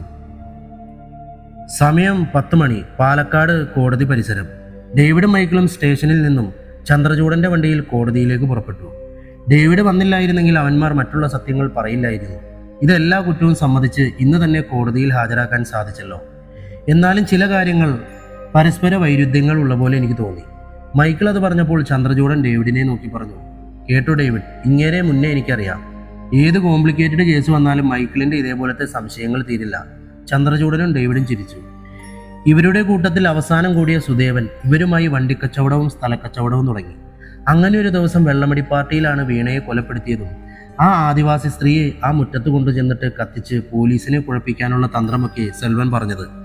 ഇത് കേട്ട സുദേവൻ ആദ്യം പൊട്ടിത്തെറിച്ചെങ്കിലും പിന്നെ തണുത്തു. എന്നാൽ സുദേവന്റെ ഉള്ളിൽ എവിടെയോ ഒരു നന്മ ഒളിഞ്ഞു കിടന്നതുകൊണ്ട് അടുത്ത ദിവസം പത്തനംതിട്ടയിൽ കല്യാണത്തിന് പോയ സുദേവൻ മലപ്പുറത്തുള്ള ദിവ്യയുടെ വീട്ടിൽ പോയി ഒരു ദിവസം കഴിച്ചുകൂട്ടി. സുദേവനെ പിന്തുടർന്ന് മലപ്പുറത്തെത്തിയ സെൽവനും ബെഞ്ചമിനും എങ്ങനെയോ അറിഞ്ഞു സുദേവൻ വീണ കൊല്ലപ്പെട്ടത് ദിവ്യയോടും സുരേഷിനോടും പറഞ്ഞത്. രാത്രി തന്നെ സുദേവൻ എറണാകുളത്തേക്ക് തിരിച്ചു. എന്നാൽ അന്ന് രാത്രി ഡേവിഡ് സാറിനെ വിളിച്ച് ദിവ്യ കൊലപാതകയെ അറിയാമെന്ന് പറഞ്ഞു തീർന്നതോടെ സെൽവൻ അവിടെ എത്തി. രണ്ടുപേരെയും കൊന്ന് പുലർച്ചെ ചായക്കടയുടെ മുന്നിൽ നിന്ന സെൽവൻ ബെഞ്ചമിന്റെ വണ്ടിയും കാത്തു നിന്നു. ആ ചായക്കടക്കാരനാണ് നമ്മുടെ സാക്ഷി. അയാൾ സെൽവനെ തിരിച്ചറിഞ്ഞിട്ടുണ്ട്. പിന്നീടാണ് നാട്ടിൽ തിരിച്ചെത്തിയ സുദേവനെ അവർ ഭീഷണിപ്പെടുത്തുന്നത്. സുദേവൻ ഒരു സെറ്റപ്പ് ഉണ്ടായിരുന്നു. അവളുമായുള്ള സ്വകാര്യ വീഡിയോ പുറത്തുവിട്ട് നാറ്റിക്കുമെന്ന് പറഞ്ഞപ്പോൾ സുദേവൻ അടങ്ങി. എന്നാലും സുദേവൻ ആരും അറിയാതെ തനിക്കറിയാവുന്ന കാര്യം അയാളുടെ ഒരു മാധ്യമ സുഹൃത്തിനോട് പറയുമെന്ന് രഹസ്യ അറിവ് കിട്ടിയ സെൽവൻ അന്ന് നിങ്ങൾ സുദേവനെ ചോദ്യം ചെയ്ത രാത്രി ആ സ്ത്രീ വന്ന് ഓട്ടോയിൽ കയറ്റിക്കൊണ്ട് ചടുലപ്പാറയിൽ കൊണ്ടുപോയി കൊലപ്പെടുത്തി. അതിൻ്റെ സാക്ഷികൾ ആ സ്ത്രീയും ഓട്ടോ ഡ്രൈവറും. പിന്നെ മറ്റുള്ള ഫോറൻസിക് റിപ്പോർട്ടും എല്ലാം മതി ഇവന്മാരെ പൂട്ടാൻ. എന്തേ സാർ? കോടതിയിലെത്തി ക്രോസ് വിസ്താരം തുടങ്ങി സാക്ഷികളെയും മറ്റുള്ള തെളിവുകളുടെയും അടിസ്ഥാനത്തിൽ പ്രതികൾ കുറ്റക്കാരാണെന്ന് കോടതി കണ്ടെത്തി. കേസിന്റെ നിയമവശങ്ങൾ പഠിച്ച ശേഷം കോടതി വിധി പറയുന്നത് മറ്റൊരു ദിവസത്തേക്ക് മാറ്റിവെച്ചു. കോടതിയിൽ നിന്നും ഒരു സന്തോഷത്തിന്റെ നെടുവീർപ്പ്. പുറത്തിറങ്ങി ഡേവിഡ് മൈക്കിളിന്റെ തോളിൽ കൈവച്ചു. അയാൾ തന്റെ ഫോൺ ഓൺ ചെയ്തു. അപ്പോഴും റീത്ത വിളിച്ചതും മറ്റുള്ള നമ്പറിൽ നിന്നുമുള്ള കോൾസ് നോട്ടിഫിക്കേഷൻ അയാൾക്ക് തുരുതുരെ വന്നു. അയാൾ ടെൻഷനായതോടെ മൈക്കിളും ചന്ദ്രചൂഡനും ചോദിച്ചു, എന്താ പ്രശ്നം ഡേവിഡ്? അപ്പോഴേക്കും ഡേവിഡ് റീത്തയ്ക്ക് കോൾ ചെയ്തിരുന്നു. ഡേവിഡ്, താൻ എവിടെയായിരുന്നു? വിളിച്ചിട്ടും കിട്ടുന്നില്ല. നാൻസിയെ രാവിലെ മുതൽ കാണുന്നില്ല. ആശുപത്രിയിൽ നിന്ന് മിസ്സിംഗ് ആണ്. വാട്ട്? അത് കേട്ടതോടെ ഡേവിഡ് മൈക്കിളിനെ കൂട്ടി വണ്ടിയിൽ കയറി. ഡേവിഡ് പോയിക്കോളൂ, ഇവരെ സബ് ജയിലിലാക്കുന്ന കാര്യം ഞാൻ നോക്കിക്കോളാം. ചന്ദ്രചൂഡൻ വണ്ടിക്ക് അരികിലേക്ക് വന്ന് പറഞ്ഞു. ഡേവിഡിന്റെ വണ്ടി അതിവേഗത്തിൽ ചീറിപ്പാഞ്ഞു. ആ സമയം ഡേവിഡ് SP യെയും DGP യെയും കോൺടാക്ട് ചെയ്തു. ഒരു സെൻസേഷണൽ കേസിന്റെ വിധി പറയുന്ന ദിവസം തന്നെ അത് അന്വേഷിച്ച ഉദ്യോഗസ്ഥന്റെ കുടുംബത്തിൽ ഇത്തരം സംഭവം ഉണ്ടായത് പോലീസ് ഫോഴ്സിനെ തന്നെ ഒരു നാണക്കേടായി DGPക്ക് തോന്നി. അദ്ദേഹം എല്ലാ സ്റ്റേഷനിലും എല്ലാ ജില്ലയിലും ഇൻഫർമേഷൻ കൊടുത്തു. ഡേവിഡും മൈക്കിളും പുറപ്പെട്ട വണ്ടി എറണാകുളത്തെ എത്താറായപ്പോൾ അവരൊരു കോഫി ഷോപ്പിന്റെ അടുത്ത് നിർത്തി. പേടിക്കാനൊന്നുമില്ല, ചില ഇൻഫർമേഷൻ കിട്ടിയിട്ടുണ്ടെന്ന് SP പറഞ്ഞു. നീ സമാധാനമായി ഇരിക്കൂ ഡേവിഡ്, ഈ ചായ കുടിക്ക്. അയാളൊന്ന് സമാധാനത്തോടെ ശ്വാസമെടുത്ത് ചായ കുടിക്കാനൊരുങ്ങവേ ഒരു നമ്പറിൽ നിന്നും കോൾ വന്നു. ഹലോ, ആരാണ്? സാർ, എൻ്റെ പേര് അഭിജിത്ത് എന്നാണ്. ഞാൻ കൊല്ലം സ്വദേശിയാണ്. ഞാൻ ഹരിയാനയിൽ നിന്നാണ് വിളിക്കുന്നത്. എനിക്കിവിടെ ഒരു കമ്പനിയിൽ ജോലിയാണ്. ഓക്കെ, എന്താ അഭിജിത്ത് വിളിച്ചത്? സാർ, ഇന്ന് TV യിൽ ന്യൂസ് കണ്ടിരുന്നു. ആ നവവധു കൊല്ലപ്പെട്ടതും ആ കൊലപാതകങ്ങൾ നടത്തിയ പ്രതികളെ കോടതി ശിക്ഷിച്ചതും മറ്റും. അതെ, ശരിയാണ്. അതിലെന്താണ്? സാറേ, അതിൽ ആ കൊല്ലപ്പെട്ട സുദേവനെ കഴിഞ്ഞ ദിവസം ഞാൻ കണ്ടിരുന്നു. ഇവിടെ ഹരിയാനയിലെ ചർക്കി ദാദ്രിയിലെ ഒരു റെസ്റ്റോറൻറ്റിൽ വെച്ചാണ് കണ്ടത് സാർ. ഡേവിഡ് ചായ ഗ്ലാസ് നിലത്ത് വെച്ചു. വാട്ട്? താങ്കൾക്ക് തോന്നിയതാവും. കൊല്ലപ്പെട്ട മൃതദേഹം പോസ്റ്റ്മോർട്ടം ചെയ്ത് വീട്ടുകാരുടെ മുന്നിൽ വെച്ച് സംസ്കരിച്ച ഒരാളെ ഹരിയാനയിൽ വെച്ച് താങ്കൾ കണ്ടു എന്ന് അവിശ്വസനീയം. സാറേ, ഞാൻ ഫോട്ടോ എടുത്തിട്ടുണ്ട്. ഞാൻ ഫോട്ടോ എടുത്തപ്പോൾ അയാൾ എന്നെ തുറച്ചു നോക്കുന്നത് ഫോട്ടോയിൽ കാണാം. സാറിന് ഞാൻ ഫോട്ടോ അയച്ചിട്ടുണ്ട്. ഒരു കാവ്യവസ്ത്രം ധരിച്ച് നരച്ച താടിയുള്ള അയാൾ സുദേവനാണ് സാർ. അയാൾ വാട്സപ്പ് ചെയ്തു കൊടുത്ത ഫോട്ടോ കണ്ട് ഡേവിഡ് ഞെട്ടി. കുറച്ചു സമയത്തിന് ശേഷം ഡേവിഡ് വണ്ടി സ്റ്റാർട്ട് ചെയ്ത് പുറപ്പെടാനൊരുങ്ങവേ മൈക്കിൾ കൈകൊണ്ട് ആംഗ്യം കാണിച്ചു. വണ്ടി നിർത്താൻ ആവശ്യപ്പെട്ടു. ഡേവിഡ്, വണ്ടി കൊച്ചിയിലുള്ള എൻ്റെ പഴയ ഓഫീസിലേക്ക് പോട്ടെ. എന്തോ ആലോചനയിൽ മുഴുകി മൈക്കിൾ ഡേവിഡിനോട് ആവശ്യപ്പെട്ടു. എന്താ മൈക്കിൾ? ഈ പേരുകളിൽ ചിലത് എവിടെയോ വായിച്ച പോലെ ഞാൻ വരുന്നതിന് മുമ്പുള്ള നമ്മുടെ ഡിപ്പാർട്ട്മെൻറ്റിലെ ഏതോ കേസ് പോലെ ഇതിന് ബന്ധമുണ്ടോ എന്നൊരു തോന്നൽ. അതായത് വർഷങ്ങൾക്ക് മുമ്പുള്ള ഏതോ ഒരു പഴയ കേസ്. മൈക്കിൾ കൊച്ചിയിലെ അയാളുടെ ഓഫീസിലെത്തിയ ശേഷം അവിടുത്തെ സ്റ്റാഫിനോട് 2005-നും 2010-നും ഇടയിൽ അന്വേഷിച്ച കേസുകളുടെ ഡീറ്റെയിൽസ് എടുക്കാൻ ആവശ്യപ്പെട്ടു. ആ നീതു, അതിൽ കോളേജിൽ നടന്ന അസ്വാഭാവിക മരണങ്ങൾ, കൊലപാതകങ്ങൾ, ആത്മഹത്യ തുടങ്ങിയ കേസുകൾ എടുത്ത് പരിശോധിക്കൂ. ഞങ്ങളിപ്പോൾ വരാം. അവർ നേരെ പോയത് ടൗൺ സ്റ്റേഷനിലേക്കായിരുന്നു. കൺട്രോൾ റൂമിൽ തലേ ദിവസം പുലർച്ചെ ആശുപത്രിയിൽ നിന്നും പുറത്തേക്ക് പോയ വാഹനങ്ങളെക്കുറിച്ച് അന്വേഷിക്കുകയായിരുന്നു. ഡേവിഡ് സാർ, SP അകത്തുണ്ട്. Sir, may I? ആ ഡേവിഡ്, വാ, ഇരിക്കൂ. മൈക്കിൾ, വരൂ, ഇരിക്കൂ. ഡേവിഡ്, എന്താണ് ശരിക്കും സംഭവിക്കുന്നത്? താങ്കളിപ്പോൾ അന്വേഷിക്കുന്ന കേസിലെ മുഴുവൻ പ്രതികളെയും കസ്റ്റഡിയിലെടുത്ത് ചോദ്യം ചെയ്ത് കോടതിയിൽ ഹാജരാക്കി. കുറ്റവും തെളിഞ്ഞു. അവർക്ക് ശിക്ഷയും വിധിച്ചു. പിന്നെ ആരാണ് നാൻസിയെ? താങ്കൾക്കോ അല്ലെങ്കിൽ നാൻസിക്കോ ശത്രുക്കൾ ആരെങ്കിലും ഉണ്ടോ? സാർ, എനിക്ക് മറ്റൊരു പ്രധാനപ്പെട്ട കാര്യം പറയാനുണ്ട്. കുറച്ചു മുമ്പ് എനിക്ക് ഹരിയാനയിൽ നിന്നൊരു കോൾ വന്നിരുന്നു. കൊല്ലപ്പെട്ട സുദേവനെ ഒരാൾ നേരിട്ട് കണ്ടു എന്നും പറഞ്ഞ്. അതുമാത്രമല്ല, അയാൾ ഫോട്ടോയും അയച്ചു തന്നു സാർ. നോക്ക്. ഡേവിഡ്, വല്ല ഫോട്ടോഷോപ്പോ മറ്റോ ആയിരിക്കും. ചത്ത മോളിൽ പോയ അയാൾ ജീവനോടെ ഉണ്ടെന്നോ? ഒന്നുകിൽ താങ്കളെ ആരോ ഈ അവസരത്തിൽ പറ്റിച്ചത്, അല്ലെങ്കിൽ ഒരാളെ പോലെ 9-7 പേരോ കാണില്ലേ? ഇത് സുദേവനെ പോലെ ഒരാൾ, അങ്ങനെ എനിക്ക് തോന്നുന്നത്. അത്രയ്ക്ക് വ്യക്തവുമല്ല ഈ ചിത്രം. ആശുപത്രിയിൽ നിന്നും തിരിച്ചുപോയ ആംബുലൻസ് എറണാകുളം സൗത്ത് റെയിൽവേ സ്റ്റേഷന്റെ പരിസരത്ത് നിന്ന് കണ്ടെടുത്തിട്ടുണ്ട്. ഒന്നുകിൽ നാൻസിയെ തട്ടിക്കൊണ്ടുപോയവർ ആ ആംബുലൻസ് അവിടെ കളഞ്ഞിട്ട് മറ്റൊരു വാഹനത്തിൽ പോയിരിക്കാം. സാർ, സൗത്ത് റെയിൽവേ സ്റ്റേഷന്റെ പരിസരം എന്ന് പറയുമ്പോൾ അവർ ട്രെയിനിൽ കടന്നു കളഞ്ഞിട്ടുണ്ടാവുമോ? ഡേവിഡ് SP-യോട് ചോദിച്ചു. ഒരിക്കലുമില്ല. ട്രെയിനിൽ നാൻസിയെ കൊണ്ടുപോകാൻ അവർക്ക് പറ്റില്ല. മാത്രമല്ല, റെയിൽവേ പോലീസ് സ്ട്രോങ് ആണ്. ആ വഴിക്ക് അന്വേഷിച്ചു. അവിടുത്തെ CCTV-യിലോ ഒന്നും കണ്ടില്ല. 3 പേരും കുറച്ചു നേരം പരസ്പരം ഒന്നും മിണ്ടാതെയിരുന്നു. ഒരു ആലോചനയിലായിരുന്ന മൈക്കിൾ പെട്ടെന്ന് SP-യെ നോക്കി പറഞ്ഞു. സാർ, ഈ തട്ടിക്കൊണ്ടുപോയവരുടെ ഉദ്ദേശം ഇനിയും വ്യക്തമല്ല. എന്തായാലും കൊല്ലാൻ വേണ്ടിയല്ല, അത് മറ്റെന്തോ ഉദ്ദേശമാണ്. ഈ സമയം അവർ പേഷ്യൻസിന്റെ ആരോഗ്യവും ശ്രദ്ധിക്കും. അങ്ങനെ നോക്കുമ്പോൾ ഏതെങ്കിലും ചെറിയ ആശുപത്രിയിലോ ക്ലിനിക്കിലോ അവളെ മാറ്റിയിട്ടുണ്ടാവും. ഈ റെയിൽവേ സ്റ്റേഷനടുത്ത് 1-2 ക്ലിനിക്കുണ്ട്. അവിടെ ഒന്ന് അന്വേഷിച്ചാൽ ഒരു പക്ഷേ. മൈക്കിൾ പറഞ്ഞ ആ കാര്യത്തിൽ അടിസ്ഥാനമുണ്ടെന്ന് ബോധ്യപ്പെട്ട SP ആ വഴിക്ക് അന്വേഷണം പ്രഖ്യാപിച്ചു. ഈ സമയം മൈക്കിളിന്റെ ഓഫീസിൽ നിന്നും നീതു ഫോൺ വിളിച്ചു. സാർ പറഞ്ഞ പോലെ കോളേജ് ഹോസ്റ്റലിൽ വെച്ചൊരു പെൺകുട്ടി ആത്മഹത്യ ചെയ്ത കേസ് കിട്ടിയിട്ടുണ്ട്. അത് കൊലപാതകമാണെന്ന് സംശയിച്ച് അന്വേഷിച്ചുവെങ്കിലും തെളിവുകളുടെ അഭാവത്തിൽ അത് ആത്മഹത്യയായി കണക്കാക്കി കേസ് ക്ലോസ് ചെയ്തിരിക്കുന്നു. മൈക്കിൾ ഫോൺ ലൗഡ് സ്പീക്കറിലേക്കിട്ട് നീതുവിനോട് കൂടുതൽ ഡീറ്റെയിൽസ് പറയാൻ ആവശ്യപ്പെട്ടു. സാർ, 2007-ലാണ് കേസിന് ആസ്പദമായ സംഭവം നടക്കുന്നത്. ഇടുക്കി തൊടുപുഴയിലെ ഒരു പാവപ്പെട്ട കുടുംബത്തിലെ പെൺകുട്ടിയായ മേഘ പഠിക്കാൻ മിടുക്കിയായിരുന്നു. പഠിക്കാൻ മിടുക്കിയായ അവളെ അവളുടെ അമ്മാവൻ അവരുടെ എറണാകുളത്തുള്ള വീട്ടിലേക്ക് കൂട്ടിക്കൊണ്ടുവന്ന് അവിടുത്തെ പ്രശസ്തമായ കോളേജിൽ അഡ്മിഷൻ വാങ്ങിക്കൊടുത്തു. പഠിക്കാൻ മിടുക്കിയായ മേഘയ്ക്ക് ആ കോളേജിലെ ആകെയുള്ള സൗഹൃദം പാലക്കാടുള്ള വീണ എന്ന പെൺകുട്ടിയായിരുന്നു. ഒരു പ്രശ്നവും അവൾക്കുണ്ടായിരുന്നില്ല, നന്നായിട്ട് പഠിക്കും. അങ്ങനെയുള്ള ആ കുട്ടി 2007 സെപ്റ്റംബർ 8 കോളേജിലെ 4ാം നിലയിൽ നിന്നും ചാടി ആത്മഹത്യ ചെയ്തു. പെൺകുട്ടിക്ക് എന്തൊക്കെയോ മാനസിക വിഷമങ്ങൾ ഉണ്ടായിരുന്നുവെന്ന് കൂടെ ഹോസ്റ്റലിൽ താമസിക്കുന്ന ചില പെൺകുട്ടികളും കോളേജ് മാനേജ്മെന്റും പറഞ്ഞു. ആത്മഹത്യയല്ല, കൊലപാതകമാണെന്ന് പറഞ്ഞത് 4 പേരായിരുന്നു സാർ. സംഭവത്തിന്റെ ദൃക്സാക്ഷികളെന്ന് അവകാശപ്പെടുന്ന ഈ 4 പേർ, ഒരാൾ സുഹൃത്ത് വീണ, മറ്റു 2 പേർ സീനിയർ പെൺകുട്ടികളായ എറണാകുളംകാരി നാൻസി വർഗീസ്, മലപ്പുറം വളാഞ്ചേരിയിലുള്ള ദിവ്യ സത്യനാഥൻ, പിന്നെ ഒരാൾ ആ കോളേജിലെ ബസ് ഡ്രൈവറും ദിവ്യയുടെ റിലേറ്റീവ്സുമായ പാലക്കാട് സ്വദേശി സുദേവൻ എന്ന് പറയുന്ന ആളുമായിരുന്നു. ആത്മഹത്യയല്ല, കൊലപാതകമാണെന്ന് പറയുന്ന ഈ ദൃക്സാക്ഷികളുടെ മൊഴി ഇപ്രകാരമായിരുന്നു. മേഘ ആത്മഹത്യ ചെയ്യുന്നതിൻ്റെ 2 ദിവസം മുമ്പ് കോളേജിലെ സീനിയർ വിദ്യാർത്ഥികളായ റോഷനും ദീപ തോമസും കൂടെ ചേർന്ന് ഈ കുട്ടിയോട് വളരെ മോശമായ രീതിയിൽ റാഗിംഗ് ചെയ്യാൻ ശ്രമിച്ചു അത്രേ. ഇതിൽ റോഷൻ മേഘയെ ശാരീരികമായി ഉപദ്രവിച്ചുവെന്ന് സുഹൃത്ത് വീണ പറയുന്നു. ഇതിൽ മാനസികമായ വിഷമം നേരിട്ട മേഘ 2 ദിവസം കോളേജിൽ പോവാതെ ഹോസ്റ്റലിൽ നിന്നു. കൂടെയുള്ള പെൺകുട്ടികളോടൊന്നും മിണ്ടാതെ നിന്ന മേഘ അടുത്ത ദിവസം കോളേജിലേക്ക് പോയി. അന്ന് രാവിലെ ലൈബ്രറിയിൽ വെച്ച് ദീപ തോമസും റോഷനും കൂടെ മേഘയോട് വീണ്ടും മോശമായി പെരുമാറിയെന്ന് പറയപ്പെടുന്നു. ആ സമയം മേഘ കയ്യിലുണ്ടായിരുന്ന പുസ്തകമെടുത്ത് ദീപ തോമസിന്റെ മുഖത്തടിച്ചു. അതിനുശേഷം അവൾ ക്ലാസ്സിലേക്ക് പോയി. അന്ന് വൈകുന്നേരമാണ് അവൾ കോളേജിലെ 4ാം നിലയിൽ നിന്നും ചാടുന്നത്. ഇതിൽ ലൈബ്രറിയിലെ ദൃക്സാക്ഷികളാണ് നാൻസി വർഗീസും പിന്നെ ദിവ്യ സത്യനാഥും. വൈകുന്നേരം പെൺകുട്ടി മുകളിലേക്ക് സ്റ്റെപ്പ് കയറിപ്പോയതും പുറകെ റോഷനും ദീപയും പോകുന്നത് കണ്ടെന്ന് ഡ്രൈവർ സുദേവൻ പറയുന്നു. മുകളിലേക്ക് പോയി 15 മിനിറ്റിന് ശേഷം അവൾ ചാടുന്നു. പോസ്റ്റ്മോർട്ടം റിപ്പോർട്ടിൽ ആത്മഹത്യയാണെന്ന് ഡോക്ടർ അവകാശപ്പെട്ടതും പ്രതികളെന്ന് സംശയിക്കുന്ന റോഷനും ദീപ തോമസും അവർക്ക് സമൂഹത്തിലുള്ള ഹോൾഡും കേസ് ആത്മഹത്യയാക്കി അവസാനിപ്പിച്ചു സാർ. ഇതിൽ റോഷൻ ഇടുക്കിയിലുള്ള ഒരു റിയൽ എസ്റ്റേറ്റ് മുതലാളിയായ ഡാനി എന്ന് എല്ലാവരും വിളിക്കുന്ന ബെഞ്ചമിൻ ഡാനിയൽ എന്ന വൻ ബിസിനസ്സുകാരൻ്റെ ഇളയ മകനായിരുന്നു. ഈ കേസ് ആദ്യം അന്വേഷിച്ചത് സിറ്റി പോലീസ് കമ്മീഷണർ ഭരത് ചന്ദ്രൻ സാറായിരുന്നു. കേസിന്റെ പകുതി വെച്ച് സാറിനെ മായമ്പ്രം ബാബയുടെ കൊലപാതക കേസ് അന്വേഷണത്തിലേക്ക് മാറ്റി. പിന്നീട് വന്ന ഹരിഹരൻ സാറും സത്യദാസും കൂടി ചേർന്ന് ഇത് ആത്മഹത്യയാക്കിയെന്ന് പറയുന്നു. ഇതിനുശേഷമാണ് നമ്മുടെ ടീം ഈ കേസ് അന്വേഷിക്കുന്നത്. അന്ന് ഹെഡ് ബാലഗോപാലൻ സാറായിരുന്നു. പക്ഷേ പണക്കാരും രാഷ്ട്രീയക്കാരുമായ പ്രതികളുടെ കുടുംബാംഗങ്ങൾ ഇത് ആത്മഹത്യയാക്കി മാറ്റി.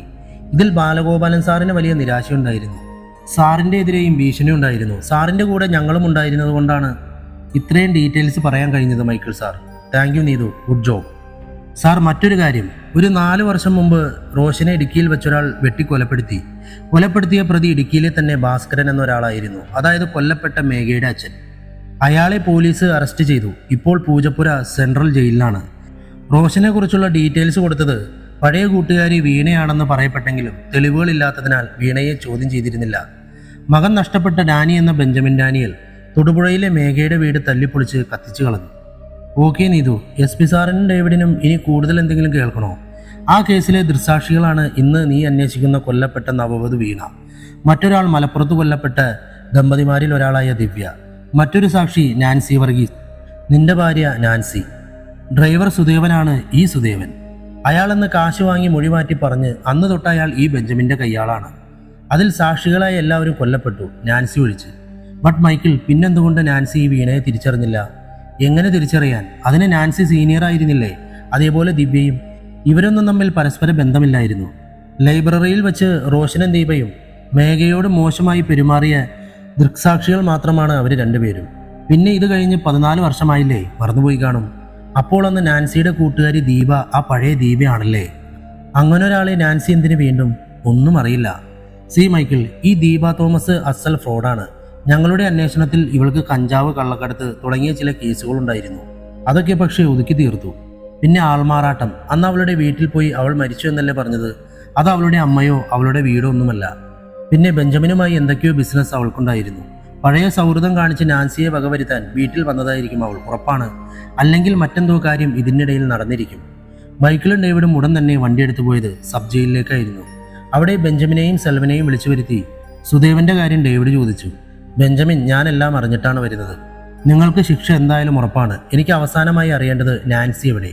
സുദേവനും ദീപയും ഇപ്പോൾ എവിടെയുണ്ട്? നിക്ക് ഡേവിഡ്, ഞാൻ ചോദിക്കാം. മൈക്കിൾ അടുത്തേക്ക് വന്ന് ചോദിച്ചു. ബെഞ്ചമിൻ, വർഷങ്ങൾക്ക് മുമ്പ് തീർന്ന കേസ് എങ്ങനെ ഇപ്പോൾ വീണ്ടും തുടർന്നു? ആ സത്യമാണ് ഞങ്ങൾക്കറിയേണ്ടത്.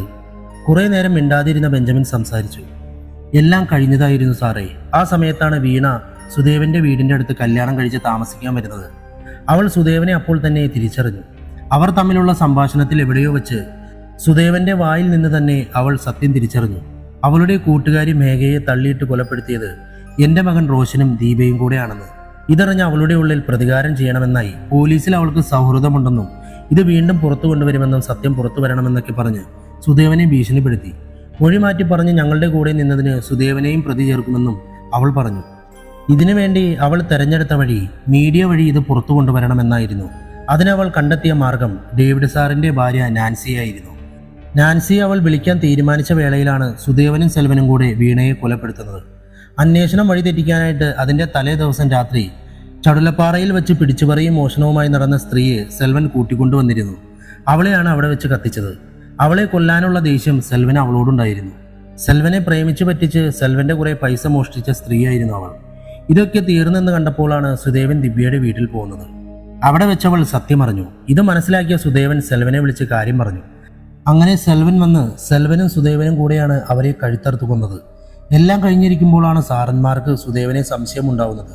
സുദേവനെ സംശയിച്ചാൽ എല്ലാം പുറത്തു വരുമെന്ന് തിരിച്ചറിഞ്ഞ അയാൾ ആർക്കും അറിയാത്ത അയാളുടെ ഇരട്ട സഹോദരൻ, അയാളുടെ അച്ഛൻ, മരിച്ചുപോയ മറ്റൊരു ഭാര്യയായ തമിഴ്നാട്ടിൽ താമസിക്കുന്ന ദേവികയുടെ മകൻ സുധാകരനെ വിളിച്ചു വരുത്തുന്നത്.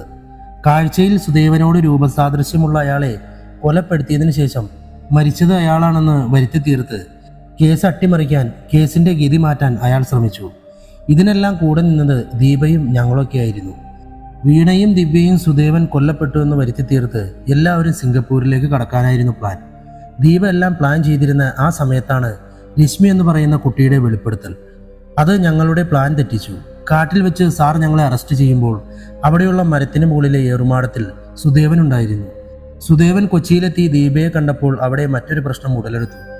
മരിച്ചുപോയ വീണയുടെ ലാപ്ടോപ്പ് അവളുടെ കസിൻ ബ്രദർ ഓൺ ചെയ്തപ്പോൾ നാൻസിക്ക് വീണയുടെ ഒരു മെയിൽ പോയി. അവൾ മുൻപ് എഴുതി വെച്ച സത്യങ്ങൾ അത് നാൻസിക്ക് കിട്ടി. നാൻസി ദീപയെ കോണ്ടാക്ട് ചെയ്തു. കാര്യങ്ങൾ കൈവിടുമെന്നായപ്പോൾ ദീപ പറഞ്ഞു, അയ്യോ നാൻസി, ഒരിക്കലുമില്ല, അത് റോഷൻ ചെയ്ത കാര്യമാണ്, ഞാൻ ഇവരുടെ കേസിലേ ഇല്ല. അങ്ങനെയല്ല ദീപ, മരിച്ചുപോയ വീണയുടെ മെയിൽ എനിക്ക് കിട്ടിയത്, അതിലെല്ലാം വ്യക്തമാണ്. നാൻസി, ഞാൻ പറയുന്ന കേൾക്ക്, അവൾക്കാണ് തെറ്റുപറ്റിയത്. ഈ കേസിൽ ഞാനില്ലടോ, ഞാനെല്ലാം വിശദമായി നേരിട്ട് പറയാം. താനൊരു മാധ്യമ പ്രവർത്തകയല്ലേ, കൂടാതെ ഒരു പോലീസുകാരൻ്റെ ഭാര്യയും. ഞാൻ നേരിട്ട് വന്ന് എല്ലാം പറയാം. താൻ റെക്കോർഡ് ചെയ്തോളൂ. എന്നിട്ട് ഞാൻ കള്ളിയാണെന്ന് തോന്നുവാണെങ്കിൽ നാൻസിക്ക് ഭർത്താവിനോട് പറഞ്ഞ് എന്നെ അറസ്റ്റ് ചെയ്യാം. അതുവരെ പ്ലീസ്, ഞാൻ വരാം. അതൊരു ചതിയായിരുന്നു, നാൻസിയെ വകവരുത്താനുള്ള പ്ലാൻ. ബട്ട് അവൾ രക്ഷപ്പെട്ടു. നിങ്ങൾ സത്യമെല്ലാം അറിഞ്ഞ സ്ഥിതിക്ക് ഇനി അവരെ നിങ്ങൾ കാണില്ല. എല്ലാ സത്യവും കേട്ട് ഡേവിഡിന് ഒരു സിനിമാ കഥ പോലെ തോന്നി. അപ്പോഴാണ് അയാളുടെ ഫോണിൽ ഒരു കോൾ വന്നത്. മിസ്റ്റർ ഡേവിഡ്, ഞാൻ സുദേവൻ. സത്യമെല്ലാം അറിഞ്ഞു കാണുമല്ലേ? കൂടുതൽ സംസാരിച്ച് വഷളാക്കാൻ എനിക്കോ നിങ്ങൾക്കോ സമയമില്ല.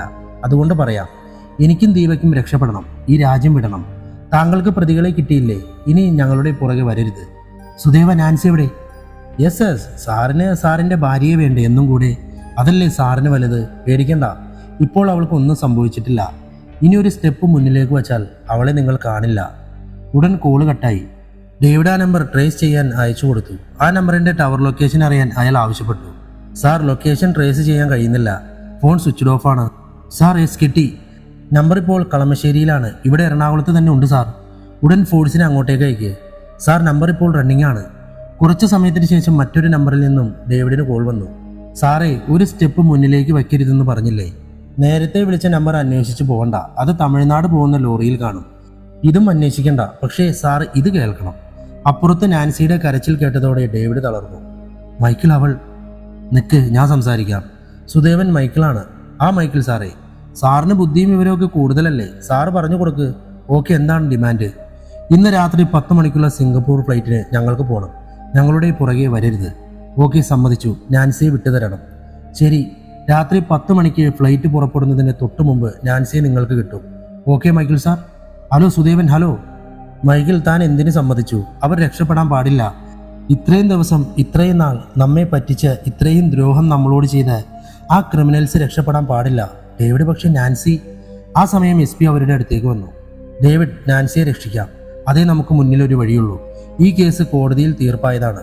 വീണ്ടും കോടതിയിൽ പോയി ഈ കേസ് വീണ്ടും അന്വേഷിക്കാൻ എന്നൊക്കെ പറയുമ്പോൾ കോടതി വിമർശിക്കും. ഒരുപക്ഷെ കേസ് നിലനിൽക്കില്ല. നമുക്ക് നാൻസിയെ രക്ഷിക്കാം. അന്ന് രാത്രി സമയം 9:45. എല്ലാവരും സ്റ്റേഷനിലുണ്ടായിരുന്നു. മൈക്കിൾ, താൻ വണ്ടി എടുക്ക്, സാറേ വാ, കൊച്ചി എയർപോർട്ടിൽ. ആ ക്രിമിനൽസ് തൊട്ടടുത്തുണ്ടായിട്ട് നമുക്ക് ഒന്നും ചെയ്യാൻ പറ്റാതെ ഈ സ്റ്റേഷനിൽ. ഡേവിഡ്, ഇതൊക്കെ നമുക്കും തോന്നുന്നുണ്ട്, ബട്ട് നാൻസി സുഖമില്ലാത്ത അവസ്ഥയിലാണ്. ഈ സമയം ഒരു ചെറിയ അശ്രദ്ധ മതി അവളുടെ ജീവൻ അപകടത്തിലാവാൻ. അത് നമ്മൾ ചെയ്യണോ? എവിടെയാ അവളെ മാറ്റിയതെന്ന് പോലും അറിയില്ല. നമ്മൾ എയർപോർട്ടിലേക്ക് അവരെ അറസ്റ്റ് ചെയ്യാൻ പോകുമ്പോൾ നാൻസിയുടെ ജീവനറ്റ ശരീരം കാണേണ്ടി വന്നാലോ? ആരും ഒന്നും മിണ്ടിയില്ല. കുറച്ച് സമയത്തിന് ശേഷം ഒരു നമ്പറിൽ നിന്ന് ഒരു മെസ്സേജ് അവർക്ക് വന്നു. നാൻസി കളമശ്ശേരിയിലെ ഒരു വീട്ടിലുണ്ട്. ഡേവിഡും മൈക്കിളും ഉടൻ ആ വീട്ടിലെത്തി. അവിടെ വാതിൽ തുറന്നു കിടക്കുന്നുണ്ടായിരുന്നു. മുറിയിൽ ഒരു ആശുപത്രിക്ക് സമാനമായ ബെഡും ചില മരുന്നുകളും എല്ലാം ഉണ്ടായിരുന്നു. ബെഡിൽ നാൻസി കിടക്കുന്നു. ഡേവിഡ് അടുത്ത് ചെന്നിരുന്ന അവളെ വിളിച്ചുണർത്തി. അവശ നിലയിലായിരുന്ന അവൾ. ഉടൻ അവളെ അവർ സിറ്റി ആശുപത്രിയിലേക്ക് എത്തിച്ചു. ഡോക്ടർ, എങ്ങനെയുണ്ട് അവൾക്ക്? പേടിക്കാനൊന്നുമില്ല ഡേവിഡ്, ഷീസ് ഫൈൻ. കയറി കണ്ടോളൂ, അവൾ ഉണർന്നിട്ടുണ്ട്. ഡേവിഡ് അകത്ത് കയറി അവളുടെ അരികിൽ ചെന്നിരുന്നു. ഡേവിഡ്, സോറി, ഞാൻ ഒറ്റയ്ക്ക്. ഒന്നും പറയണ്ട പോട്ടെ, നിന്നെ എനിക്കൊന്നും പറ്റാതെ തിരിച്ചു കിട്ടിയില്ലേ? എന്നാലും അവർ രക്ഷപ്പെട്ടില്ലേ? വർഷങ്ങൾക്ക് മുമ്പ് മരിച്ച മേഘയ്ക്ക് നീതി കിട്ടിയില്ല, വീണയ്ക്കും ദിവ്യയ്ക്കും നീതി കിട്ടിയില്ല. അങ്ങനെ ആരെയൊക്കെ അവർ കൊന്നു? ആ സമയം മൈക്കിൾ റൂമിലേക്ക് വന്നു. മൈക്കിൾ, അവരിപ്പോൾ പറന്നു കാണുമല്ലേടോ? എന്തായാലും താൻ ഇടപെട്ട് ഡിമാൻഡ് ചോദിച്ച് ഇവളെ എനിക്ക് നീ തിരികെ നൽകിയല്ലോ, താങ്ക്സ്. മൈക്കിൾ, എന്നാലും അവരെ പോകാൻ അനുവദിക്കരുതായിരുന്നു. ദുഷ്ടരാണ് അവർ, ക്രിമിനൽ. നാൻസി മൈക്കിളിനോട് പറഞ്ഞു. മൈക്കിൾ ആ റൂമിലെ TV ഓൺ ചെയ്തു. നിങ്ങൾ രണ്ടുപേരും കുറച്ചു നേരം TV കണ്ടിരിക്കുക, ഒന്നും ഓർക്കാതെ. ഞാൻ പോയിട്ട് വരാം. ആ നാൻസി, മൈക്കിൾ ഇടപെട്ട കേസ് ഒന്നും തീർപ്പാവാതെ പോയിട്ടില്ല. അതും പറഞ്ഞ് അയാൾ പുറത്തിറങ്ങി. കുറച്ചു സമയത്തിന് ശേഷം ഡേവിഡ് റിമോട്ട് എടുത്ത് ന്യൂസ് ചാനൽ വെച്ചു. നമസ്കാരം, പ്രധാന വാർത്തകൾ. മോശം കാലാവസ്ഥയെ തുടർന്ന് ഇന്ന് രാത്രി 10 മണിക്ക് കൊച്ചിയിൽ നിന്നും സിംഗപ്പൂരിലേക്ക് പുറപ്പെട്ട SQ424 സിംഗപ്പൂർ എയർലൈൻസ് കൊച്ചി എയർപോർട്ടിൽ തിരിച്ചിറക്കി. ഡേവിഡ് ഉടൻ എഴുന്നേറ്റ് നാൻസിയെ നോക്കി. രണ്ടുപേരുടെയും മുഖത്തൊരു ചിരി. അയാൾ ഫോണെടുത്ത് മൈക്കിളിനെ വിളിച്ചു. Hello Michael. ഡേവിഡെ, തൂക്കിയെടുത്തുകൊണ്ട് വരുന്നുണ്ട് രണ്ടിനെയും. അങ്ങനെ അവരെയും പിടിച്ചു, അവർക്കുള്ള ശിക്ഷയും കൊടുത്തു കാണും. ഇത്രയേ ഉള്ളൂ കഥ. പക്ഷേ നല്ല കഥയായിരുന്നല്ലേ? പിന്നെ ചില സ്ഥലങ്ങളിൽ ഒരു സ്ത്രീ കാണുന്നുണ്ടല്ലോ മുഖം പൊള്ളിയത്, അത് അവർ പേടിച്ചിട്ട് അവർക്ക് തോന്നിയ വെറും ഇല്യൂഷൻ മാത്രമാണ്. നിങ്ങൾ അങ്ങനെ വിചാരിച്ചാൽ മതി. പല ആളുകളുടെയും തോന്നലുകളുണ്ട് ഈ സ്റ്റോറിയിൽ പല ഭാഗത്തും. അത് അവർക്ക് പേടി കൊണ്ട് തോന്നിയ പല കാര്യങ്ങളുമാണ്. എന്തായാലും ഇഷ്ടപ്പെട്ടു എന്ന് കരുതുന്നു. പുതിയ സ്റ്റോറിയുമായി വീണ്ടും വരാം. Love you all, by.